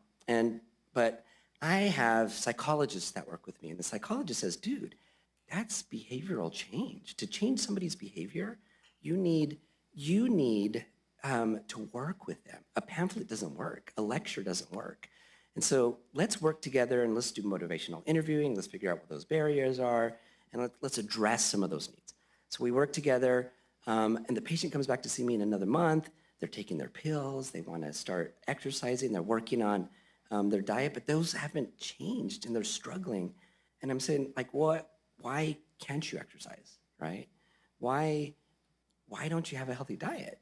Just go to the store and buy fresh fruits and vegetables, and go, just walk when you get home from work. Just take a walk around the block. Well, they live in a colonia here in Doña County. They don't have streetlights. They don't have sidewalks. When they get home, it's dark. So when I say take a walk around the block, they're like, I can't do that, right? It's dangerous. It's an issue. Just go to the store and get fresh fruits and vegetables. Well, they live in the colonia. It's an hour drive to work. And then if they go to the little grocery store in their community, they don't have fresh fruits and vegetables, and the food isn't healthy, right? So it doesn't address that. So understanding that health really happens where you live, work, and play, and understanding that bigger picture is, I think, a big part of who we are and where we go. And this is just an idea of some of the stuff that we address. So when we have a health council, it's not just clinics. It's not just hospital providers, but it's public schools, and it's housing, and it's the Justice Department, and it's other members of the community that impact health. So thank you for your time, and Dr. Winter is next. All right, I get the opportunity to wrap up the presentation. So thank you all so much. We've been working with the Doña Wellness Institute for many, many years. So we're going to share our accomplishments. So we talk a lot about data. We talk about a lot of the participants for the Wellness Institute. These are some of the things that we've been doing. So the Health in All policy, several workshops throughout the county, throughout the city, and all of that work really culminated in a Health in All policy that's shared on our website and really drives our work. I'm also looking at structural competency certification. Wow, I didn't practice that enough. We have been working with Dr. Mary Alice Scott and New Mexico State University through their online program. So individuals in our community, individuals throughout the state can actually take a certificate on structural competencies at free of charge. So we're definitely really wanting to make sure all of our Health Council members are doing that. The State of Health report, this is something that's really important that we do on an annual basis, looking at the state of health and what we're looking at for not only the county, but throughout our colonias, throughout our city. Community health worker reimbursement policy statement. A lot of our group, we really feel like we have such a vast group of individuals. There's more than 170 just on our listserv. So there's a lot of individuals that come to us and say, hey, would you be willing to kind of write a policy statement, support a policy statement? And so a lot of that comes to us from the community health worker reimbursement, our indoor air quality policy statement, and really making sure that people recognize that as something that we need in our communities. Our community health improvement plan, I think what I love about this group is there's over 170 on the list. You're looking at many of us that kind of work on the executive committee and really help Department of Health. But these plans don't sit on a shelf. They don't sit in somebody's email. They're constantly pulled and looked at and seeing how we can kind of make some changes in our community. We're really excited. We've actually partnered with New Mexico State University, Dr. Cifuentes and his role at the university to welcome a postdoctoral student. So we just hired Dr. Salinas. She just graduated with her PhD from UTEP and is coming on as a postdoctoral position. She's going to help us a lot with more data collection, more community analysis, more kind of bringing those groups together. We're very happy she is a Spanish speaker. And I'm most happy is she's not just officed at New Mexico State University. She's gonna share our offices at the Community Foundation. She's gonna share offices with Dr. Scott and be in community. So we're very excited for this step as our organization kind of grows as the Institute. So thank you all for stepping in and taking a piece of the presentation. Again, it's a group of many community members. It's open membership. We meet each month with the general membership, and there's usually kind of about 40 regular participants that come together, work on projects or work on long-term strategic planning. But here today is the advisory board or the executive committee, and they jumped right into all of their wonderful activity, but I'm going to ask them to introduce themselves a little bit and talk about the role that they play on the Health Council. So I'll start with you. All right, so hi everyone. My name is Dr. Tara Winter. I am the president and CEO of the Community Foundation of Southern New Mexico. My actual background is in public health. So I have a master's in public health and some certificates in health sciences. So this is at the soul of what I do and what I was educated in. I've worked with Jamie for many years. So when she asked us to be a little bit more involved in the Wellness Institute, I jumped at it.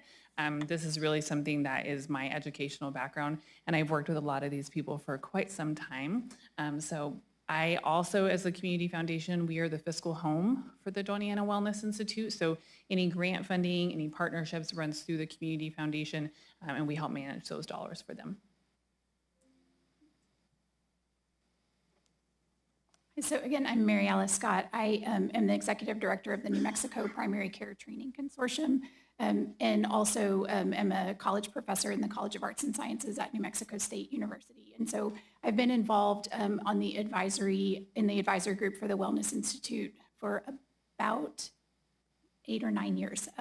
Now, I joined really early on when I moved to Las Cruces. I'm a medical anthropologist, and so my research has always been focused on health disparities and improving health equity. So I was really excited to be able to join this group early on and moving to Las Cruces to be able to pair the basic research with the community work that we're doing. So thanks.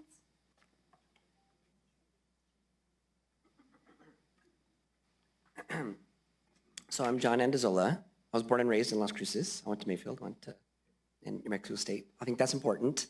because I don't know. I think it's really important to be from the community that you serve, and I think that's important. I about 10 years ago, I came to Las Cruces after finishing some education in Phoenix, came back home, was going to work on the residency program, and went to the mall, and there was a diabetes fair by La Clinica. Then I went to the downtown to the farmers market, and there was a diabetes fair by Ben Archer. And then I went to NMSU, and there was a diabetes fair by the nursing school. And I said, wow, do you guys know there's another diabetes fair going on? And they were like, no. And so I said, why don't we get together and form a group that works together to share our limited resources and build a better response. And so at that time, everybody said yes. So we brought together representatives from La Clinica, from Ben Archer, from the hospitals, at that time we were the only education, I was the program director of the family medicine residency program in Las Cruces, and have been associated with MMC in that residency program for the last 15 years. And have graduated over 100 residents since I've been there, and 30 of them are practicing in this community today. That being said, we brought all those members together and said, how can we make Doña County healthy? And what can we do to make Doña County that healthy county, right? And I took a vision from going to Boulder, Colorado. Have you guys been to Boulder, Colorado? Like everybody's riding a bike and they're eating all the healthy food, and it's a culture of health, right? We can do that here. And so working together, looking at the barriers and thinking about how this community can improve health of every member, not just in access, but in the environment. And so bringing those people together is what we've done. And so that's kind of who I am and part of why this institute works. And Jamie was the person that helped keep that going forward. So yes, we call Dr. Andazola our founder and chair of the group. Obviously, county government doesn't do this alone. We are a member of the council, and the health councils and the idea of health councils came from the New Mexico Department of Health. So we also have John Kutnak with us. He supports health councils all over the southern region of New Mexico. So John, I don't know if you want to say anything about health councils and DOH. We're doing the resolution because that was a request. Real quick, and Jamie hooked me because sometimes I talk too much, but thank you. My name's John Kutnak, and I am the Southwest Region Health Promotion Program Manager.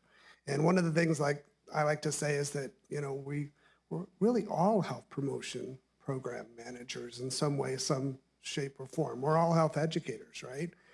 Because health affects us all. The health councils are a valuable partner. We cannot do our work at the Department of Health without our local partners, without our regional partners. In the Southwest region, we have 8 health councils. So one of the things that I challenge communities, and it's changing the way that we think and how we do things. So looking at all of the health issues, as these are systematic issues, right? But the same issues that our neighbors to the west in Luna County are facing are really similar to what we're facing. So working with the Association of Counties, working collectively to address these health issues is really, really important. And one of the things that I wanted to highlight that the health councils do is the community health improvement planning. So hearing the voice of the community, what health issues are important to them, what are they seeing, what is the data telling us is really, really important. And this year, I'm really happy to report you will be seeing New Mexico Department of Health putting out the State Health Improvement Plan. The State Health Improvement Plan is a direct reflection of what we've heard from our communities across the state, our county partners, our tribal partners. And the 3 issues that we're going to see, I'm going to give you all a sneak peek. I'm glad you're sitting down. It's access to care, behavioral health, to include substance misuse, and last but not least, I think most importantly, they're all important, but the social drivers of health. So thank you for your support of health councils. Thank you for the support of healthy communities. And thank you, Jamie, for introducing this. So we are, health councils or organizations in counties across the state are asking their local county commissions to designate one organization as the health council for their county. And today we ask that you recognize the Wellness Institute as the health council in Doña County. Thank you. Thank you. Commissioners, any comments, questions, concerns? Mr. Chair, Yes. I'm Commissioner just Zapata. so happy for this presentation. Thank you all for the work that you do in our community. It's, you know, when you see presentations like that, you think about it when we go out and speak to our residents and the constituents, and you're bringing it together and with data and information, and it allows us to be able to address the issues, the health issues that we have in this community. So thank you to all. Thank you, Jamie. Good job. Thank you. Commissioner Sanchez. Thank you, Mr. Chairman. I think I agree with, I think, the vision of the Wellness Institute, but I have a question, Ms. Michael. Given that we've identified the vital conditions that the county is going to be focusing on moving forward in the strategic plan, how will the Wellness Institute and the Health Council, or Wellness Institute/Health Council, help advise the county on making sure that we achieve these outcomes or these goals? Commissioner Sanchez, the vital, the framework of the strategic plan is in line with the framework that the Wellness Institute uses. They have two different names. The Wellness Institute uses the structural competencies, structural drivers of health, but they have so much overlap. And I feel like the Wellness Institute often is an extension of our department.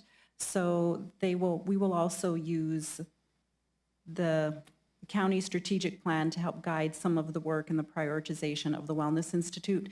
And aside from the Wellness Institute, the Alliance, the HHS Alliance that you serve on, that is the advisory board for our department, they're, I would say, like kind of the other player in this, and they will also align with the county's strategic plan. But there is already enough overlap and connection that I think everybody's going to be moving in the same direction. No, and I think as we, I just happened, I was looking at this and really around, reducing, just taking a few for, under the vital condition of basic needs and health safety. I don't know if you all have seen our strategic plan yet, so, but, I think it's exactly kind of what we talked about where, one here, we at our strategy 2 to reduce, prevent incidence of diabetes and impact of diabetes in individuals by promoting healthy eating and active living. It's kind of, as we go through around food assistance and things like that, I think as we look across the nearly 40 colonias that we have in Doña County, I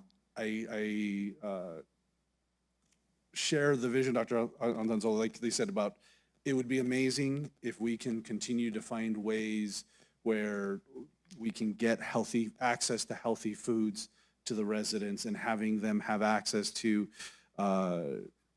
exercise and safe facilities, or even just making more walkable neighborhoods, which is something I know we're working on, especially in Doña County or in the Doña Village area. But I share the vision. I just want to, like I said, I think as we're all going forward, I see the synergies there. I just want to make sure that as we move forward, that we're tied into the work that they're doing and how it will help us identify projects and direction on how we can achieve our goals. So I am excited. Like I said, I share the vision and the goals of where we want to get to, because healthier communities and healthier outcomes for our residents means so much more, not just obviously for the families, but even for the government and the counties and those of us that serve them. So thank you, Ms. Michael. Thank you.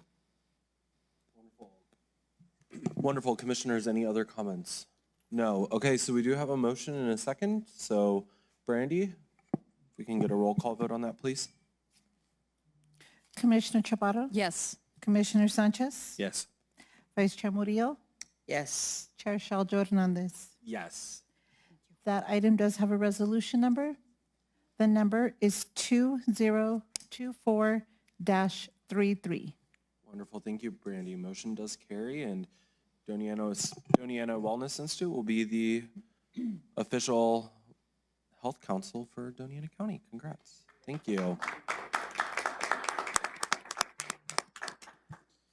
Okay, moving on, we do have item number 45, which Mr. is... Chairman. Oh, yes. Forgive me for interrupting you. All of the remaining items have presentations from staff. However, item number 49, Mr. Mario Infante, who's the city manager for Sunland Park, is here and has been waiting for a while. I wonder if we could perhaps just skip to that item and then come back. Of course, I want to Commissioners. make sure that he's able to remain with us. Is there any... Yeah, you might want to take a small break. Yeah, we can do that. Okay, wonderful. We will move to hear the MOU for, or I'm sorry, the JPA on CRUA. After the break or now? No, we'll do it before the break. Okay, thank you. So this is item 49 on the agenda. As the commission knows, that it is a topic that we've been working on for quite some time. I believe that the Sunland Park has taken affirmative action on what was the original proposal by the county and approved by the board before it was sent to the city of Sunland Park. They have come back with certain modifications, and I believe that we have shared those modifications in a brief, because there are only a few, in a memorandum that was authored by our County Attorney Nelson Gooden. I was hoping that Mr. Infante would be willing to just make a few comments to the board related to the position of the city of Sunland Park. Thank you, Mr. Macias. Mr. Chairman, Ms. Chairwoman, Commissioners, it's been, as I understand, over 2 years to get to this point. Thank you for your patience, really, to get here. The memorandum, or excuse me, the JPA really touches on a few items. One is the term, right? It is perpetual under the current JPA, unlike the previous one. So I'll highlight that as important. Also, the makeup of the board. The city of Sunland Park will have 4 members, while the county will retain 3. It is a blended, what I would call a blended board makeup that will include both technical and a policy member, meaning the county would retain one of you within that board as well as the city so that you can represent your constituents. That's important. And finally, another key highlight within the agreement is the termination clause. The JPA does identify that either party can terminate. However, there is a 4-year period that's required. And the 4 years is simply in the best interest, we believe, of not only the residents, but the county constituents, should that ever occur. We want to make sure that we're cautious, that we're forward-thinking, and that we're diligent in any sort of decisions into the future. So again, thank you for the opportunity to be here today, and thank you, Mr. Manager Macias. Mr. Chairman, in case there's going to be questions for Mr. Infante in any way, I do want to note that 2 of the biggest, from our perspective, advances within the Joint Powers Agreement is that technically there's going to be 3 representatives that will not have any official relationship with either the city or the county, but will bring a heightened degree of technical background. And I think that you can see with the issues that CRUA has been dealing with, there is a need for an enhanced representation on the board that would possess that highly technical expertise in the area of utility management and utility operations. The other is that finally, basically, the county doesn't have to administer 2 planning and zoning plans. Basically, the UDC would go into place into the CRUA jurisdiction that is within the unincorporated area. That is a big step forward, and that has been a goal of the county, as far as I understand, for at least the last 8 years. So we're finally at that point. And again, I'm happy, Mr. Nelson, Mr. Gooden, or Mr. Infante to respond to specific questions that the commission may have. Thank you for that, commissioners. Commissioner Sanchez. I think in terms of the GPA, I fully support, I think the provisions and even some of the changes that have been done since the last BOCC meeting, and appreciate Mr. Infante for coming and on behalf of the city of Sunland Park. I think my questions is more around CRUA and when we may get updates. I don't know if you want to say pending or existing litigation that's been where we are named in that, changes to the organization. I think as a commission, I think as public as it's been, I think it's really important for us to understand, especially as we enter this JPA with the city of Sunland Park, where we're at, where we're going, and some of the concerns as we get there, given, I guess, the condition of CRUA and what's going to be needed on behalf of how, I guess, for CRUA and how the county is going to be supporting that along with the city. So I don't know if we need that now or if we can put it as a closed session on the next meeting on the 27th, but I think it's important that we all understand. I think, and I know, like you said, you had just had a meeting yesterday, Commissioner Chaparro. I was going to call you Chairperson Chaparro, but yeah, I think it would behoove all the commissioners to get those updates if we could. Thank you. But I think, and that's what I was just going to say, but I do support the GPA as it is. So let me put that there.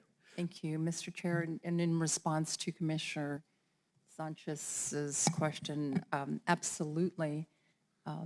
There have been issues, and CRUA does plan to have a presentation to not only the city of Sunline Park, but also to this county, because I think it's so important that everyone understands what is currently happening with CRUA.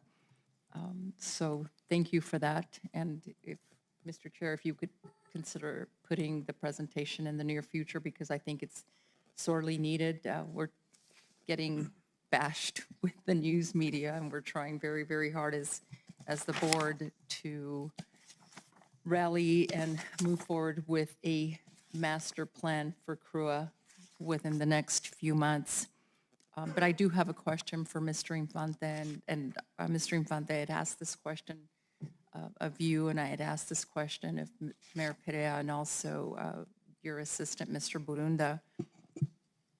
Why did it take so long for this to be signed? Because we're on the verge of losing money from the Colonia's infrastructure fund. Candidly, walking into it, I made an assumption, which I should never have done, that after about 15 to 18 months, as I understood it, much had been worked out in terms of details. That was not the case. Once I started having dialogue with our council, then of course we approached the elections. At that time, the recommendation was made that it would be prudent to wait till after the election, right? And so that all compounded and delayed. So I take responsibility for that. And Madam Chair, it's a little bit more extensive than that, and I compliment Mr. Infante for taking the hit. Certainly it isn't on his head. Basically, we were making, I thought, very good progress with the former city manager and the mayor. And we were having discussions. It seemed like there was momentum. There was a change in city administration that somewhat derailed the progress that was being made.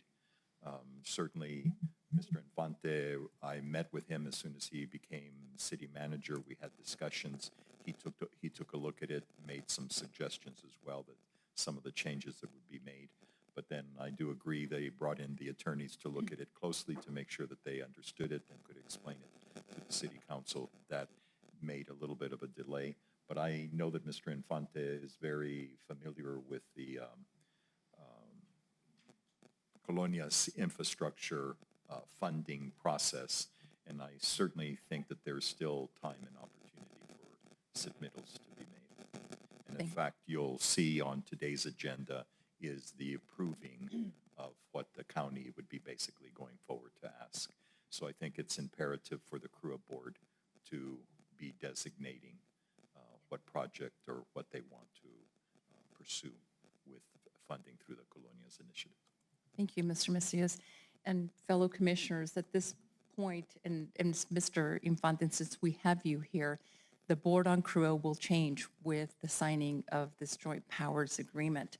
And may I suggest to this commission and to the city of Sunland Park that a transition team be placed or be put in place with a representative from the industrial area, somebody from the commission that has been on the board, and then someone from the city of Sunland Park, because with this change on this new board, there's so much historical knowledge, especially what has been happening in the last year, that if you lose that knowledge and what has happened, and I can tell you, there's been so much change going on in the last 3 months that it's incredible.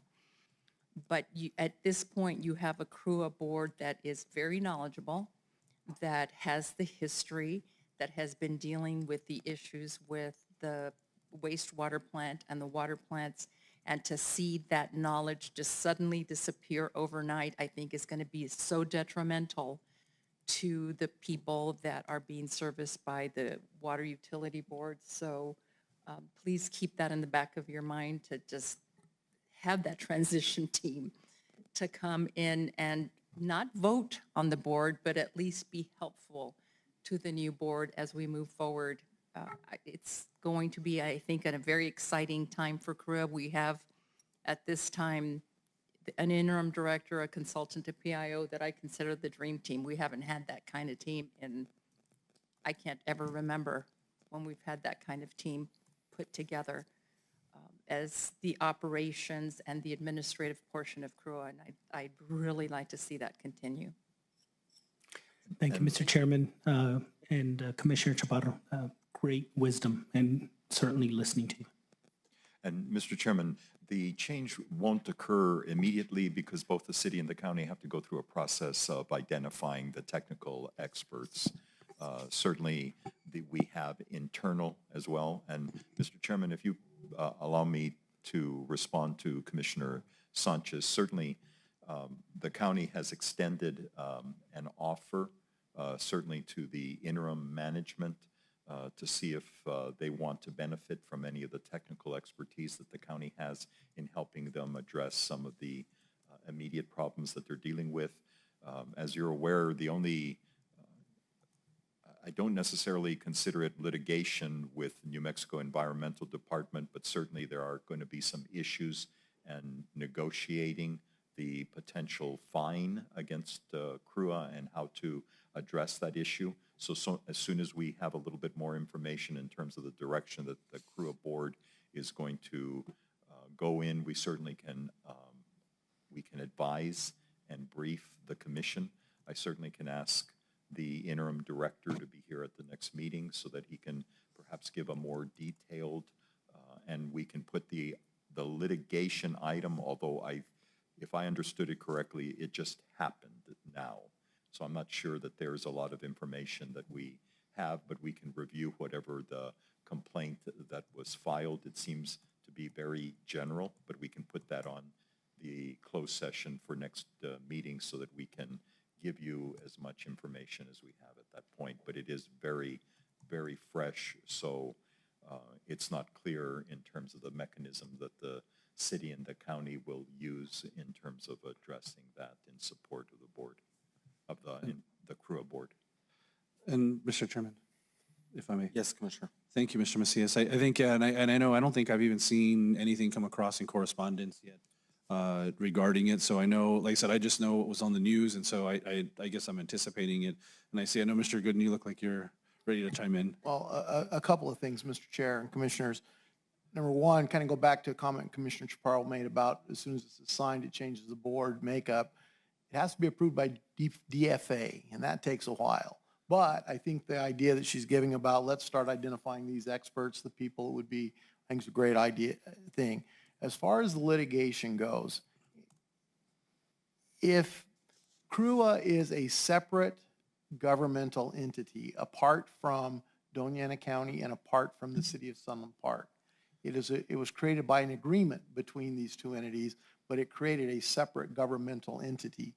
And so in order to discuss, we can't go into closed session to discuss the litigation involving them if we are not named as a party.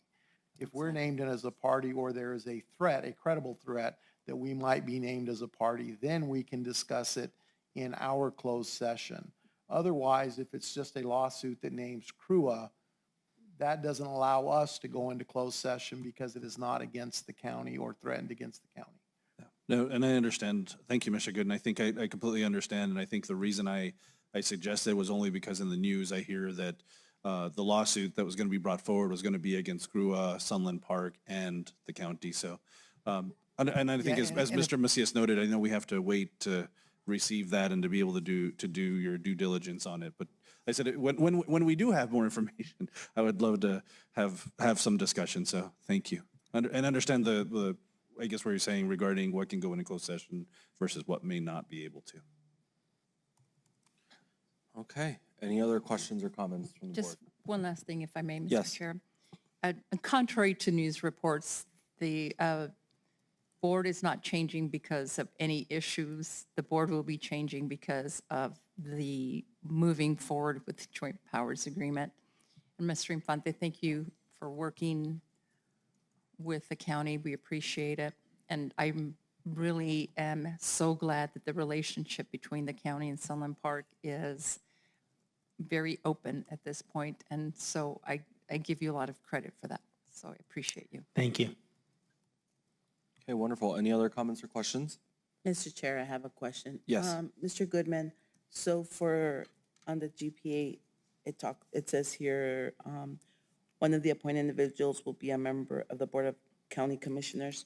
So will it still be the one that represents District 2, or can it be someone else? No, Mr. Chair, Madam Vice Chair, it could be anybody. It could be any member of the Board of County Commissioners. That was a provision that was in the old, that is in the existing JPA.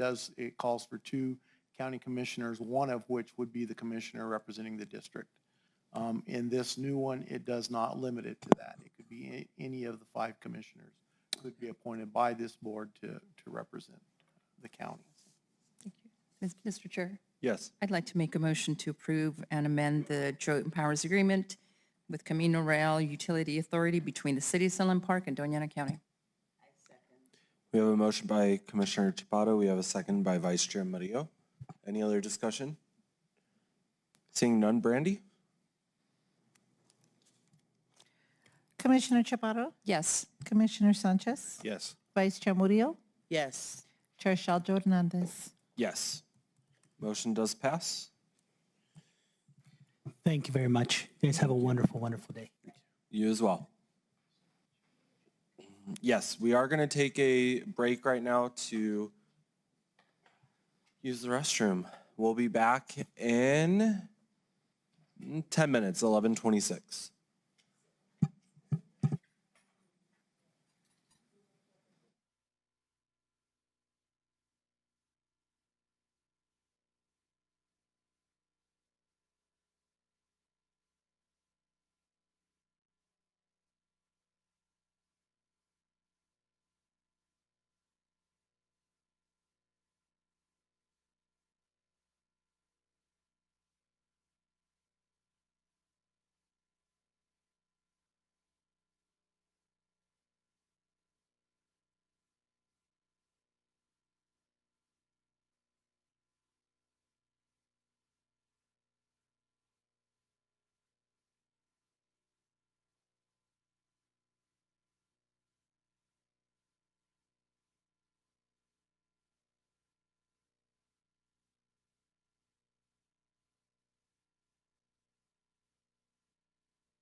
We are back from our little break there, and we're going to continue on with the approvals.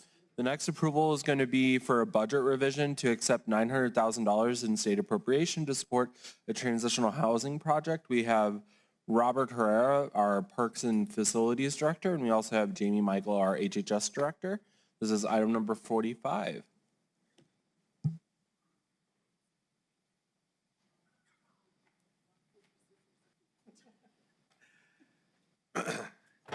Good morning, Chair, Commissioners.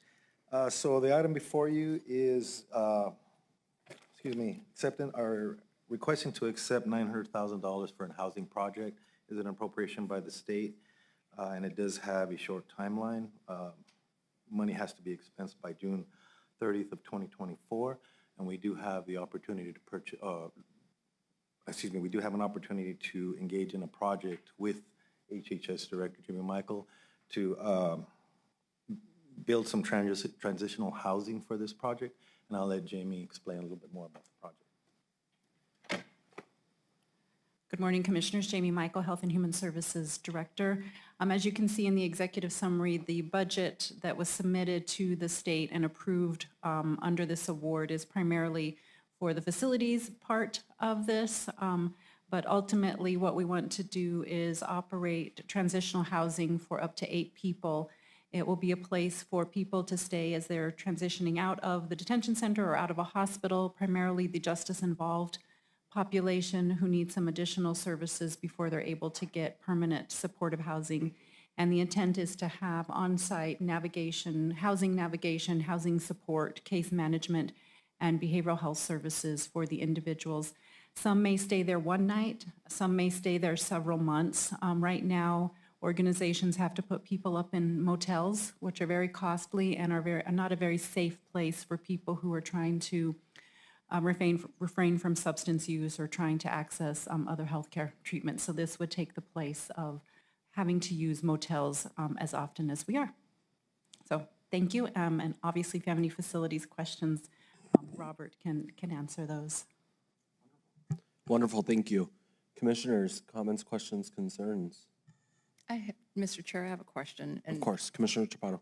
And just because I'm in this area often, and I know people that live in this area, I think the idea is fabulous.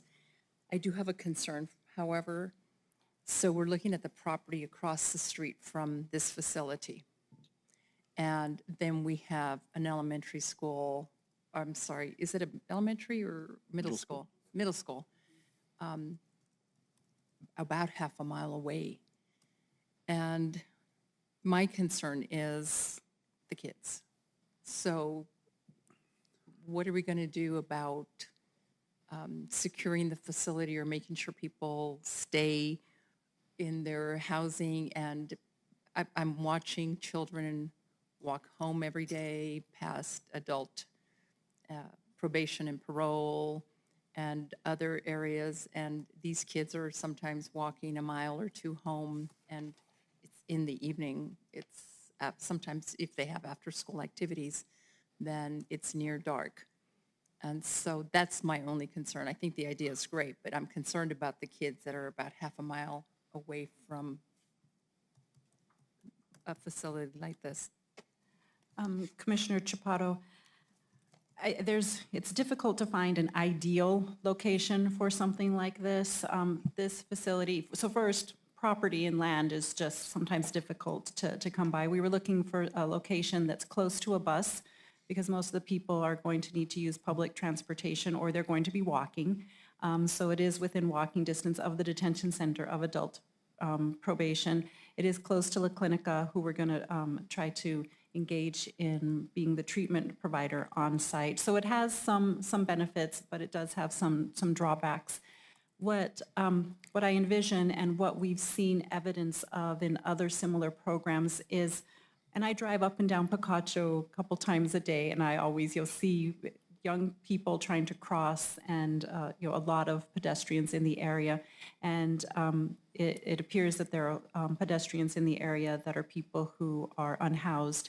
And so if we can provide an opportunity for folks to have a safe place to live instead of being in parking lots and in the street there on Picacho, my vision is that we would have fewer people on Picacho and make it a safer place for some of the young people to walk. There won't be, it's not a locked facility, so people can come and go freely. But again, the evidence shows that if you create a safe place, give people a comfortable room, give them their own privacy, that they're more likely to stay there. If their needs are being met while they're there, they've got food, they've got case management, they've got supportive conversations, they're more likely to stay there instead of be wandering off. And some of the healthcare services will engage with them several times a day. So they're not going to be completely left on their own. Although it's not a locked unit, there will be people engaging with them daily, probably several times a day.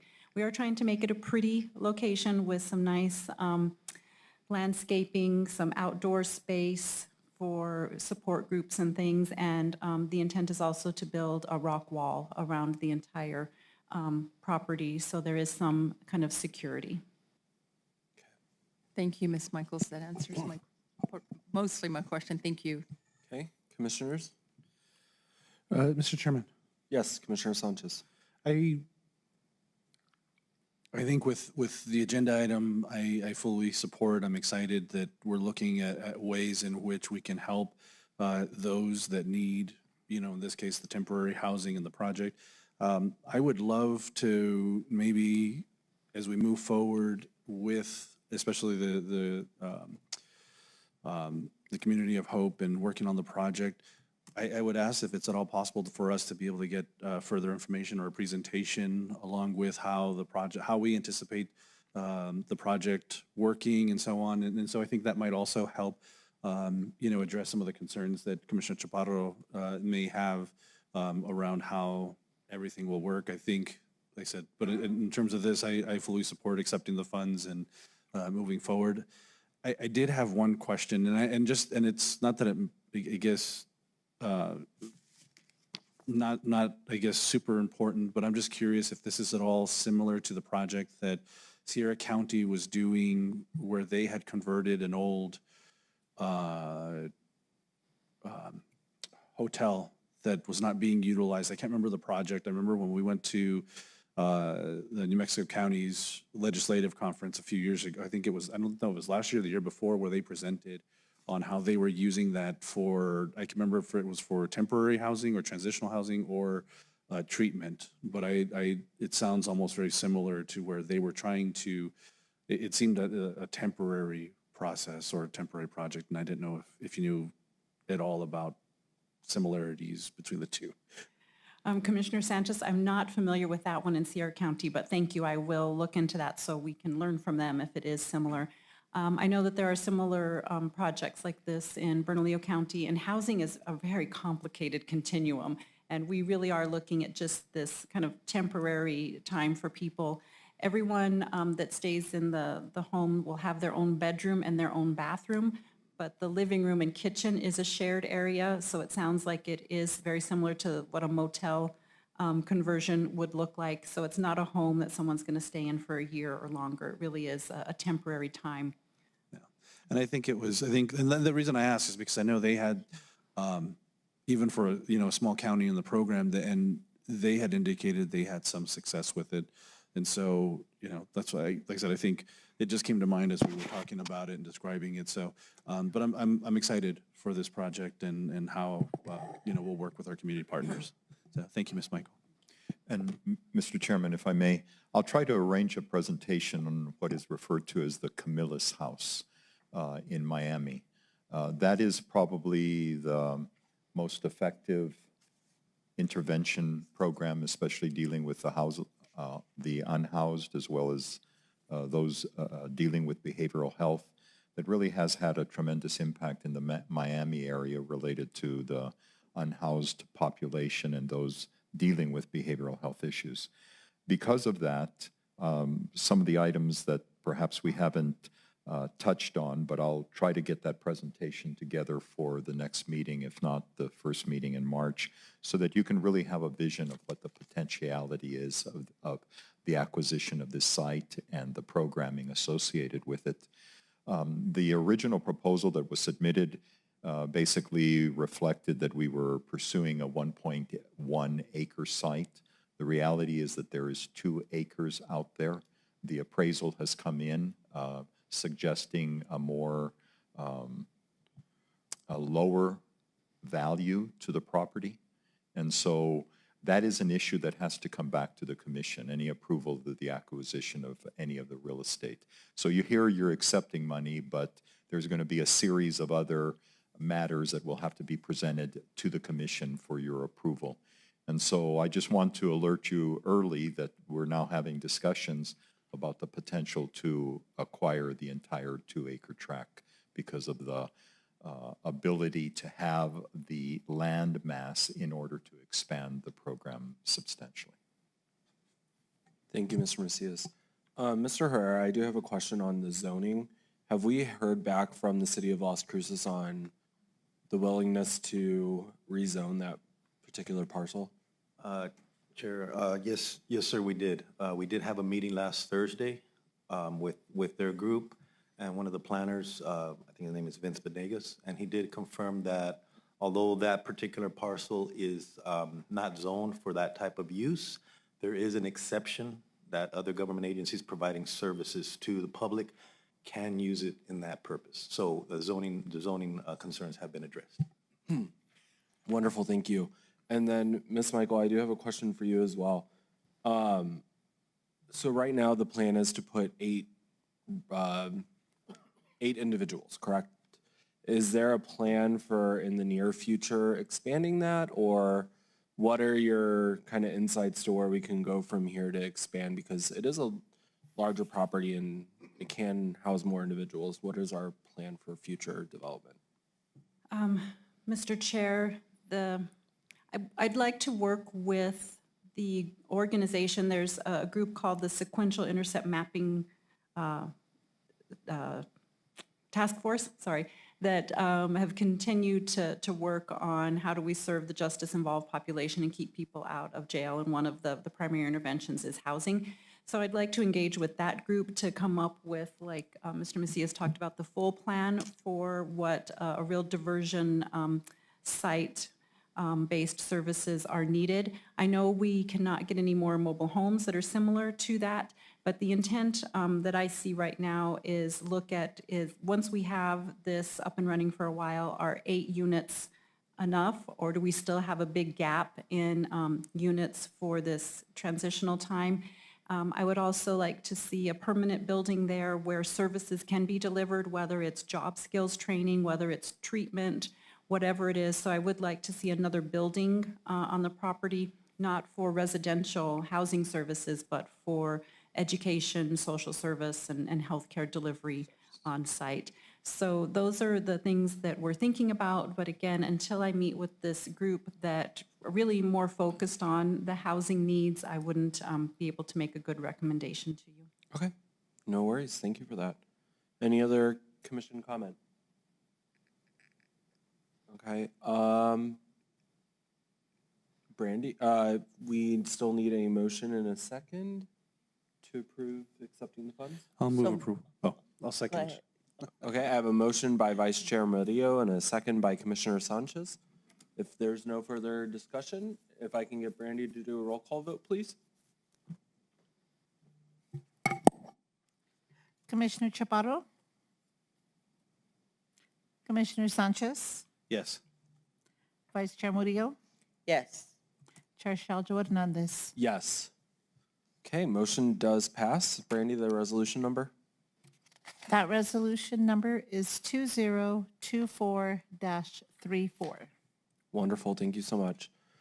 Okay, moving on, we do have a resolution authorizing applications in the total amount of $9,522,000 to the New Mexico Finance Authority under the Colonias Infrastructure Fund for infrastructure and planning projects. And we have John Gwynn here, our flood director, and also Mr. Herrera again, our facilities and parks director. Gentlemen, welcome. Mr. Chair, can I make a motion? Yes, of course. I make a motion to approve. So we have a motion by Vice Chair Murillo to approve. I'll second the motion. We have a second by Commissioner Sanchez. Welcome, gentlemen. Good morning. Chair Shelter Hernandez, Commissioners, my name is John Gwynn with the Flood Commission. Before you is an item that is basically an application for funding to the Colonias Infrastructure Program. This is just a normal cycle that we go through where we put out applications. So basically for the Flood Commission, I'll answer the specific questions for the Flood Commission. It's for one project for us in the community of La Union. It's $4 million that we're asking for from the Colonias Infrastructure Program. And it basically will allow us to move forward with one of our large projects that we're planning there. If you remember just recently, there was a land purchase that went through for the community. That was approved in December, I believe, and we closed on that property at the end of January. That is 600 acres that is just to the west of the community. The 2 dams that are in the area are on that property. And so it allows us to now make full use of that property for flood control and eventually upgrade everything there for the community. So, questions? Commissioners, any questions or comments on this? Seeing none, thank you for presenting. Brandy, if we can go ahead and get a roll call vote on that? Yes, there was. Commissioner Chaparro? Yes. Commissioner Sanchez? Yes. Vice Chair Murillo? Yes. Chair Shelter Hernandez? Yes, motion does pass. Brandy, if we can get that resolution number? Yes, that resolution number is 2024-35. Beautiful, thank you. Thank you, Commissioner. Thank you, Mr. Herrera.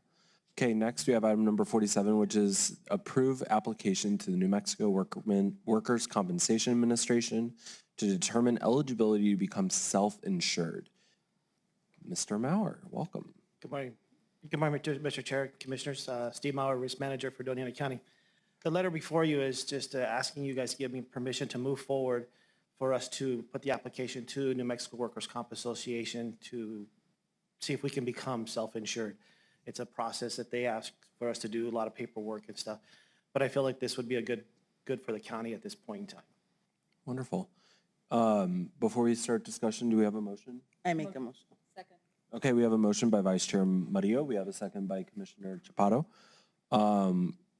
Commissioners, any questions for Mr. Maurer? I do have one, actually. And I think I already asked it, but I just want the rest of the board to also hear this. So going after workman's comp insurance by ourselves is not going to hurt our insurance status with NM counties for all the other insurances that we have. Mr. Chair, no, sir, not at all. Okay. I think, Mr. Chairman, I think this is just the process that we use to be able to see what our options are. If from what I recall, that just putting in the 90 days notice to give us that ability. Otherwise, if we don't have that option to be able to look at being self-insured, if I recall Mr. Maurer. Exactly, sir. Yeah. Well, and Mr. Chair, Commissioner, we're kind of going that step further beyond this. We've already given our options that we may be looking at something. This is actually going to the Workers' Comp Administration saying, we want to become self-insured, or at least we think we want to. And this is the process so that this is a letter from the board that gives the authorization for Mr. Maurer to go ahead and do the application. This is a process we've been working on for about 8 years, looking at this possibility, and then things change. And at one point, we were looking at this, then circumstances were such that it was better to stay where we were, but we're looking at it again. And this is the application process with the Workers' Comp Administration. They will come back then and say, yes, your application is approved under these circumstances. This is what you would need. And then we would come back to the board and say, here's where we are. We think this would be a good move, or we think we should stay where we are, or we should go look elsewhere. So with that being said, then, is this something that so if we did hypothetically become self-insured as a county for workman's comp, at that point in time, would we put out for quotes every year and get quotes from other providers, including New Mexico counties, or what is the further actions that we would be Mr. Chair, taking? Commissioners, yes, we could always be looking at keeping our options open, seeing would it be more cost effective to go back to the pool? Would it be more cost effective to go to a commercial insurer? But it's not something, but this would then be making it similar to what our health insurance is. We're self-insured. We would have in place various stopgap measures, stop-loss measures, excess insurance, whatever, to make sure we ultimately protect the county. But in our brief, or in our preliminary analysis, and going over the last, as I said, 8 years looking at this, we believe that we can save the county money by being self-insured. It's always an analysis that always has to be made. But so yeah, we would be looking at it on an annual, ongoing basis to determine, are we best to continue self-insured, or would we be best to then do something else on that annual basis? Okay, wonderful. Thank you. Commissioners, any other comments? Mr. Chair, I just have a question for Commissioner Mr. Gooden. Chaparro. Thank you. Mr. Gooden, just out of curiosity, how many claims are we averaging a year? Mr. Chair, Commissioner, I'm going to defer that to Mr. Mauer. He probably has that number a little closer than I do. We're averaging about 110 claims a year, and about 50% of those claims are just record only. So about 50% is going to seeing the doctor, and 50% are just going record only to let us know that they were injured or something happened to them. Thank you. Or first aid. Wonderful, thank you. Commissioners, anything else? Seeing none, we do have our motion and our second. Brandy, if we can get a roll call to move forward with the determination of eligibility. Commissioner Chaparro? Yes. Commissioner Sanchez? Yes. Vice Chair Murillo? Yes. Chair Shaljo Hernandez? Yes, motion does carry. Thank you. Thank you. Next, we do have item number 48, approve use of national government purchasing contract with Conterra Networks for the recurring cost of $2,670.85 plus GRT to purchase monthly internet and phone services. And we have our Director of IT, Kent. Welcome. Mr. Chair, Commissioners, Kent English, IT Director for the county. So this proposal in front of you is to contract with Conterra to replace our current providers of our internet and phone services. It's also increasing our bandwidth to connectivity to the internet with all of the software as a service and applications that a lot of the departments are implementing. This has put a higher strain on our connectivity to the internet. So this is going to more than double that and set us up for future expansion.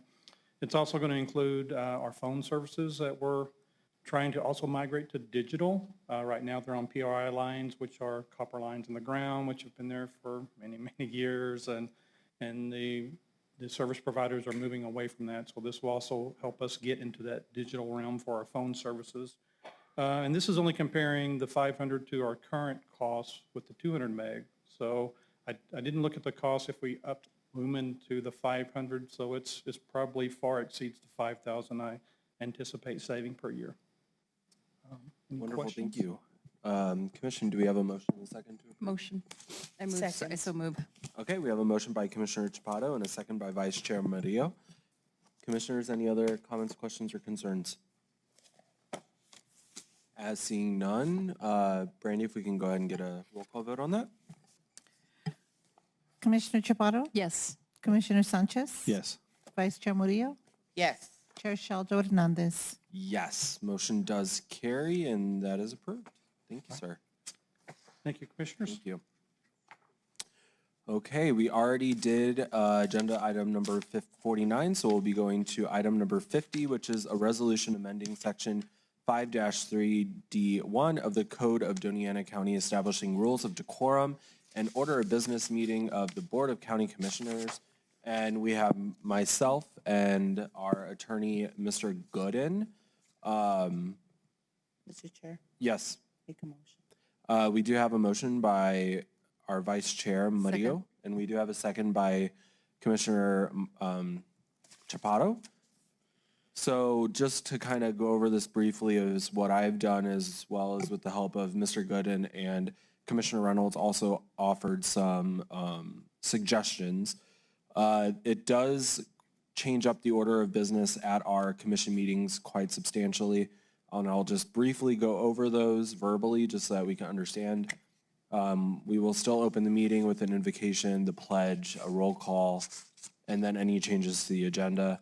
Right after that, we're going to move to the consent agenda, which shall consist of multiple agenda items that will be voted in a single vote. Once again, anything that needs to be pulled off for discussion can be done by any request of the commissioners. That's to help alleviate the burden on our staff here at the county and to get them out if they're just waiting on a consent item. That will move pet showcase after that with employee recognition, closely followed by any proclamations. That is not going to be proclamations and presentations. It's just going to be those proclamations for individuals that are waiting, that usually wait a few hours sometimes to have their proclamation heard. And then we will move to public input. No changes on that. And then with staff input, I did reword this quite a bit. Staff input should be limited to brief items to provide the commission and the public information on recent developments.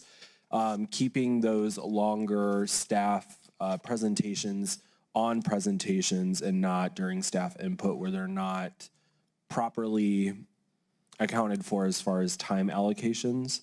After staff input, we would go to elected official input, commission input, followed by presentations. After presentations, we would move to approval of the minutes, and then we would go into approvals, ordinances, public hearings. We will follow it up with a commission follow-up input for at the end. So if there's any commissioner that wants to comment on any vote or any agenda item that we've already had any follow-up thoughts to end the meeting with. After that is correspondence and then closed sessions, if any. And then a lot of it was removing the pronouns of his or he and moving that to the absence of his or he and going to their. So instead of he, commissioner, or the Mr. Chairman or anything like that, it'll just go to commissioner or chairperson, just removing those pronouns throughout the decorum. And then we also removed on item F, rules of decorum 4. At the end, there was the time used for the question is taken out of the speaker's allotted time for debate. We don't really time any kind of debate when it comes to talking. Also, number 5 was removed, which is permitted to speak twice on the same question, provided every other commissioner who wishes to speak. We don't really hold that in any of these meetings. We always allow any commissioner to comment or have that running conversation. But those are really the only changes in this. Something that we do need to, going through the meeting today, something that I want to bring up and hopefully we can come to an understanding of is when we're looking at these approvals and presentations, starting it off with the chair individual, whoever that is, reading the item number, so just reading what that item number is, and then following it up with a motion and a second before we open up discussion and presentations. So if we can kind of get that into the role, I know sometimes we start with especially on proclamations, we'll start with the proclamation and then we'll have a motion and a second. If we can just get out the door with that motion, that second before we start those discussions and those presentations. So commissioners, that's kind of where we're at on that. If you guys have any questions or comments, please ask us. Mr. Gooden thoroughly went over this with me a few times, so I want to thank you for your work on this. Commissioners. Mr. Chairman? Yes, Commissioner Sanchez. Just had a question, and I know you talked about removing the comment on shall be permitted to speak twice on the same question. And now I understand what you're saying. I know we generally don't specifically follow that verbatim. I think the intent, and I think the intent of it was to ensure that one commissioner didn't monopolize the time for an item. And I don't know, I know it's generally not something we've ever had an issue with since I've been on the commission, but I don't know if the next item under item 6 will address that by saying there'll be full debate. So I think that's one question. The other one is, do we need to make an amendment, or just is it more of just just more of administrative change? Because if you eliminate that, then all the numbers below that will have to be changed accordingly, because there will be no number 5 anymore. Oh, that's true. Chair, Commissioner, I think when you look at the final draft, didn't I get the numbers changed in the final version? It's not on the, oh, yes, it is changed on the final version. You are correct.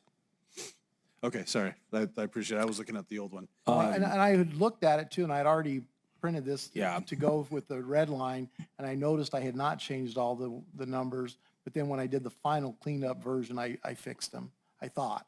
It is correct. Thank you. And then to address the number 5, which is about having 2 turns to debate an item, Commissioner Reynolds did ask that that be removed.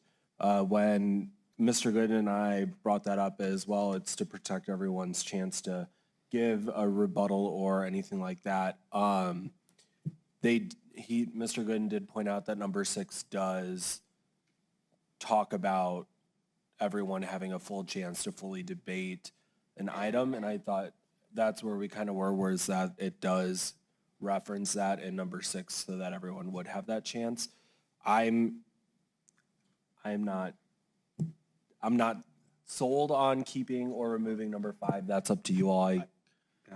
And I'll say, I appreciate it, Mr. Chairman. I just wanted to make sure, like I said, I think we've never had an issue. I think, like you said, when it's like, okay, 2 times, it's so, strict in it, and so I would support it. I just want to make sure if we felt that where an item is entitled to full debate allows that interpretation, I'm good with the recommended changes. Okay. Commissioner Chapato, you also had a comment? Well, I have a question. If we go to number 9, and it states all commissioners, employees, presenters, and members of the public's comments and/or discussions shall avoid personalities, example, personal attacks, comments regarding another commissioner, member of public, and I'd like to add in any staff member to that. Oh, I think we did have that on there. Mr. Chair, Commissioners, we added in, and it was at Commissioner Reynolds' suggestion, employees and presenters. I think that would cover all staff. Yeah. It could be added in, but I think it does cover that. Staff or employees, yeah. Because that was added on page 447. We added it to number 9 and 10. Commissioners, employees, and the public shall refer to one another by formal title. All commissioners, employees, presenters. I think it's covered, but that is up to you all. Mr. Chairman, As long as Mr. Gooden thinks it covers it. the IE just makes it an example. So the first sentence is really the policy. Okay. Thank you, Mr. Macias. Thank you, Mr. Gooden.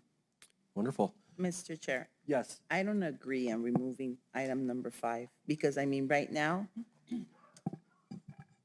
this administration maybe is not going up, but in the future, what if you do have somebody that loves to speak about him, loves to hear himself speak or herself speak and just wants to debate and debate and debate, I think it shouldn't be removed. That's my opinion.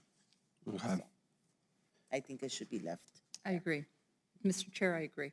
Okay. And go by Robert's Rule of Orders. That's what it is in our little book. So That, we speak twice and that's it, just to keep everything calm and collective, no fighting, no debate, because it's happened before. It has. And Madam Chair, Commissioner, just if I can give a little explanation on what Commissioner, I had quite a discussion with Commissioner Reynolds about this. He's not here to defend himself on this, but to go over our discussion, his feeling was that 5 and 6 were in conflict with each other. That if 5 says the commissioner shall be permitted to speak twice, but then the next one says that every item will be fully debated, he felt that was in conflict because maybe they needed 3 cracks at the apple or 4 cracks at the apple to be able to fully debate it. I explained to him that I did not think that they were in conflict when you look at the rules of statutory construction, which are basically that if you have 2 items that appear to be in conflict, if you can read them in such a way that there is no conflict, then statutory instruction would be that, interpretation would be that there was no conflict. And I explained that I felt they could be read together, being that full debate basically meant everybody would get 2 cracks at the apple or 2 times to talk. And so I did not feel that there was necessarily a conflict in the way that those 2 were worded when you apply the principles of statutory construction. He didn't seem to agree with that and thought they were still in conflict, and so it was brought forward that way.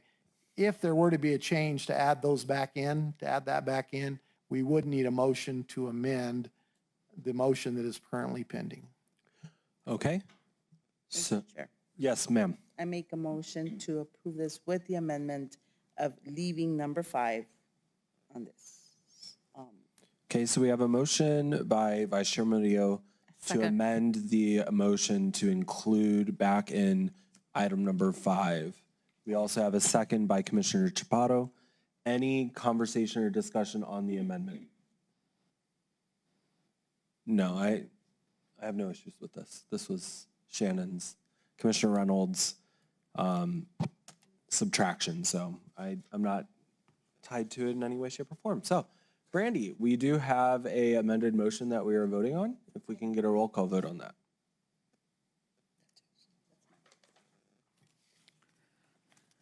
Commissioner Chaparro? Yes. Commissioner Sanchez? Yes. Vice Chair Murillo? Yes.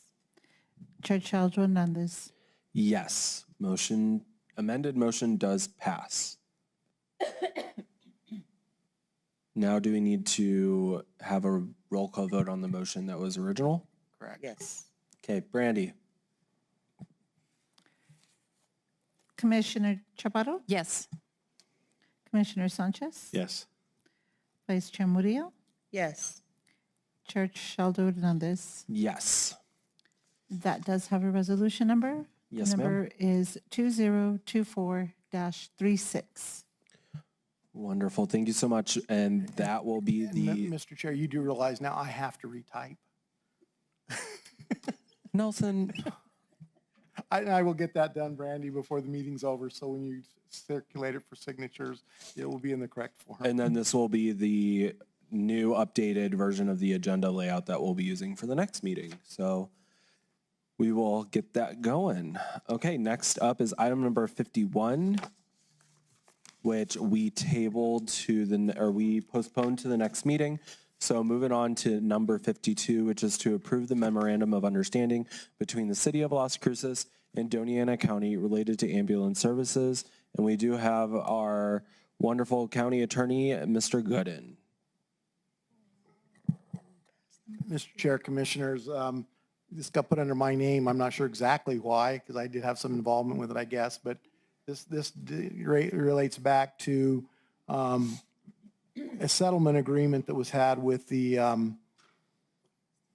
between the City of Las Cruces and Doña County several years ago on a Public Regulation Commission matter. The city had requested a certificate of need to be able to allow them to do transports, ambulance transports within the city and actually bill the customer for those transports. We had quite a round with the PRC, came to a resolution and a settlement agreement as to how that would work. Part of that was that we would enter into an MOU that would set out the parameters and how it would be done, keeping in mind that the county is responsible by statute for indigent ambulance services.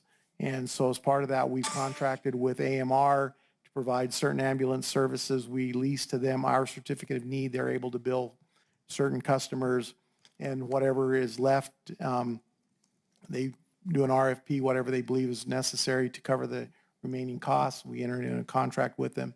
This MOU sets out what that contract will look like and actually changes the administration of the contract to going to the City of Las Cruces. However, we will still be paying that additional amount to AMR to make sure that we have the ambulance service. Our concern was that if we took the City of Las Cruces out of the contract providing ambulance service and that the city would be doing all the ambulance service within the city, it was actually going to end up costing us more money because AMR was looking at it, well, in the city where the population base is, they were able to recover certain costs through the billing. If that's taken away, they won't be able to recover those costs, but because of the county being as spread out as it is, their costs might actually go up. And so that was what our resistance was to the city. So this MOU just sets out those parameters. It's been worked on for over a year with the city's attorneys, with our attorneys, with Chief Cherry, with Jamie Michael, with Chief Smith from the city. And so we would recommend that it be approved to be able to continue on with the ambulance service. I believe we do have there was an RFP that AMR was the only respondent to. They would be awarded the contract, but it did need this step of the process to be able to go forward with that. And more details of it, I would leave to Chief Cherry and Ms. Michael, because they've had much more hands-on dealing with it than I have. Wonderful, thank you. Do we have a motion before we open it up for discussion? So moved. Okay, I have a motion by Vice Chair Murillo. Second. I have a second by Commissioner Chaparro. Okay, commissioners, we do have Chief Cherry and Jamie Michael here. Do we have questions, comments, and concerns? Mr. Chairman. Yes, Commissioner Sanchez. I just want to make sure I understand. So what's before us right now is an MOU between the city of Las Cruces and the county. There is within the talk, or at least the description on page 505, the last line of this indicates that there's a negotiated AMR service contract that's anticipated to start March 1st, 2024, with a cost of $3 million per year. I guess my question is, when we're looking at the MOU indicates there's another contract with AMR, but we don't have the contract for AMR in this for our review. So is the intent for us to approve the MOU and then we'll have to come back and approve the contract with AMR? Because I think if that's not going to come back to us, I do have concerns with approving the MOU without having details of the AMR contract.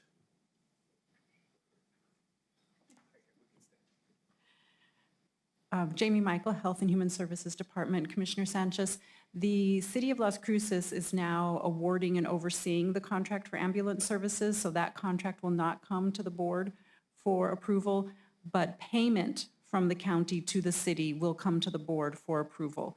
So I suspect that by the last meeting in March, we will come back to you all to approve a payment to the city for the purpose of that contract. Thank you, Ms. Michael. I think reading through the MOU, it indicates that while we will support the city's request to have their license in the city, it also says they in turn will support our request for our license in the county. So I guess I don't understand, we're going to let the city negotiate on our behalf with AMR? Commissioner Sanchez, the city has the ultimate responsibility of contracting with AMR, and that is laid out in the settlement agreement, but the parameters within the settlement agreement and the MOU also say that it has to be mutually agreed upon by city and county, and that the performance standards can be no lower, no less than what they have been under the contract with the county. So although they have ultimate authority over the contract, it was designed, the requirements and the specifications and everything in the contract was designed with input and agreement from both the city and the county. Okay. I think, again, I think my concern is that we've, as a commission, have not had any input about what is included in that agreement. And so for us to approve an MOU telling the city, we approve you to go ahead and do it without us understanding what, I think, and I always hear, and I can already hear Commissioner Reynolds saying this, there's concerns about the current performance that we're seeing with AMR. So I understand, like I said, it's at a minimum what they currently have, but I think like I said, to me, it's a crucial part of a crucial piece of data for us to have with this MOU to understand what we're allowing, like you said, you say this, the county has agreed to it. I mean, is that you? Is that Chief Cherry? Is that County Manager Macias? I don't know I don't know who's approved or reviewed the contract for us to say we feel comfortable with it, because again, us as a commission, we have had no presentations for that. I believe we have asked for updates because we knew the timing of that this was coming up. And given the challenges we've had with the city of Las Cruces. So I guess I do have concerns. Like I said, I'm fully, I want to support this with the city of Las Cruces, but I do have concerns with us allowing them to approve the agreement if we're not going to have any visibility or any details on what they're going to be approving on our behalf that's going to serve our constituents. Commissioner Sanchez, the settlement agreement was approved by the Board of County Commissioners, and that laid out the parameters. So that direction was given to staff, and both myself, another employee from our department, and the chief and one of his deputy chiefs have all had discussions and approval and influence over the contract with the city based on what was agreed upon by the county commission in the settlement agreement. Okay, thank you. Any other discussion or questions from the board? Okay, so we have a first. Oh, I'm sorry, Madam Chair. Like I said, I think, like I said, I want to support this, but I think my biggest concern is that this is another case of trust us, we're doing what's best when we've asked for updates. And so I said, I understand that the date is coming up with March 1st, but I would wish that we would have had some updates to know what we're agreeing to. And I think it's because we did approve the MOU, because of the agreement we had with the city several years ago, but now we're increasing the cost more than twofold that we're going to have to be paying. And just understanding what these terms are, how, because this MOU will go for the next 9 years with the city. But I want to make sure that the contracts that we're agreeing to, if we're going to allow the city of Las Cruces to do things for us, we need to make sure that it's in our best interest. And not that I don't trust Chief Cherry, because I'm sure he's done his due diligence with it. I just want to make sure that we're in the loop to understand what it is that we're approving, or going to be, what will be approved on our behalf. So thank you, Madam Vice Chair. Any further discussion from the board? Okay. Brandy, may I have a roll call, please? Commissioner Chaparro? Yes. Commissioner Sanchez? No. Vice Chair Murillo? Yes. Chair Shaljo Hernandez? Yes. Mr. Chairman, if I may, was a point of order. Oh, Commissioner Sanchez. Thank you. I just, can we please, I understand this passed, but I would ask that county management, in conjunction with Ms. Michael and Chief Cherry, can we please, can we get an understanding of what is in this contract? I think, like I said, we've asked for this update and we haven't received it. I know it's been approved, we're moving forward with it, but I still want to understand what it is, especially when that cost increased from, 1.2 or 1.4 million to 3 million. So I'd like to make that request, Mr. Chairman. No, I think that is something that we definitely need to get a good grasp on, especially for our constituents when we're talking to them. And I can wait. And it won't be, I know it's not going to be in this meeting, but if, I don't know what a plan could be, but I would love to have that briefing for us, even if it is in, whether it's an open session or closed session. Mr. Chair. If we can just wait a moment.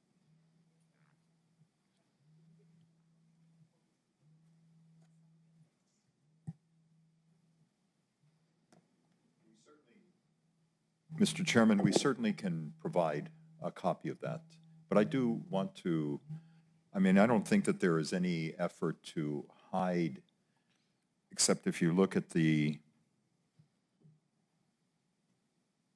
basically, and that was some of the discussion that we had initially when we accepted this settlement agreement, that we were putting the city in the driver's seat to basically take over. And I think that's okay to, that's what the settlement agreement said. But to Commissioner Sanchez's point, we do need to see that contract. Right. It's something that affects not just the 5 of us up here, it affects every single person in this county. So if we can have a presentation on the contract, that would be. We'll put it on for the next meeting, Mr. Chairman. Thank you, I appreciate that. We'll give everybody advanced breakdown in terms of the content of the contract to be approved by the city. Perfect. Thank you, Mr. Chairman. And I just want to say, it's just, like I said, it's not that I don't support this, and I don't think that our staff has not done the due diligence, but I think as us as commissioners, as we're trying to understand, and we're doing our due diligence on knowing whether or not to support this and how we approve these.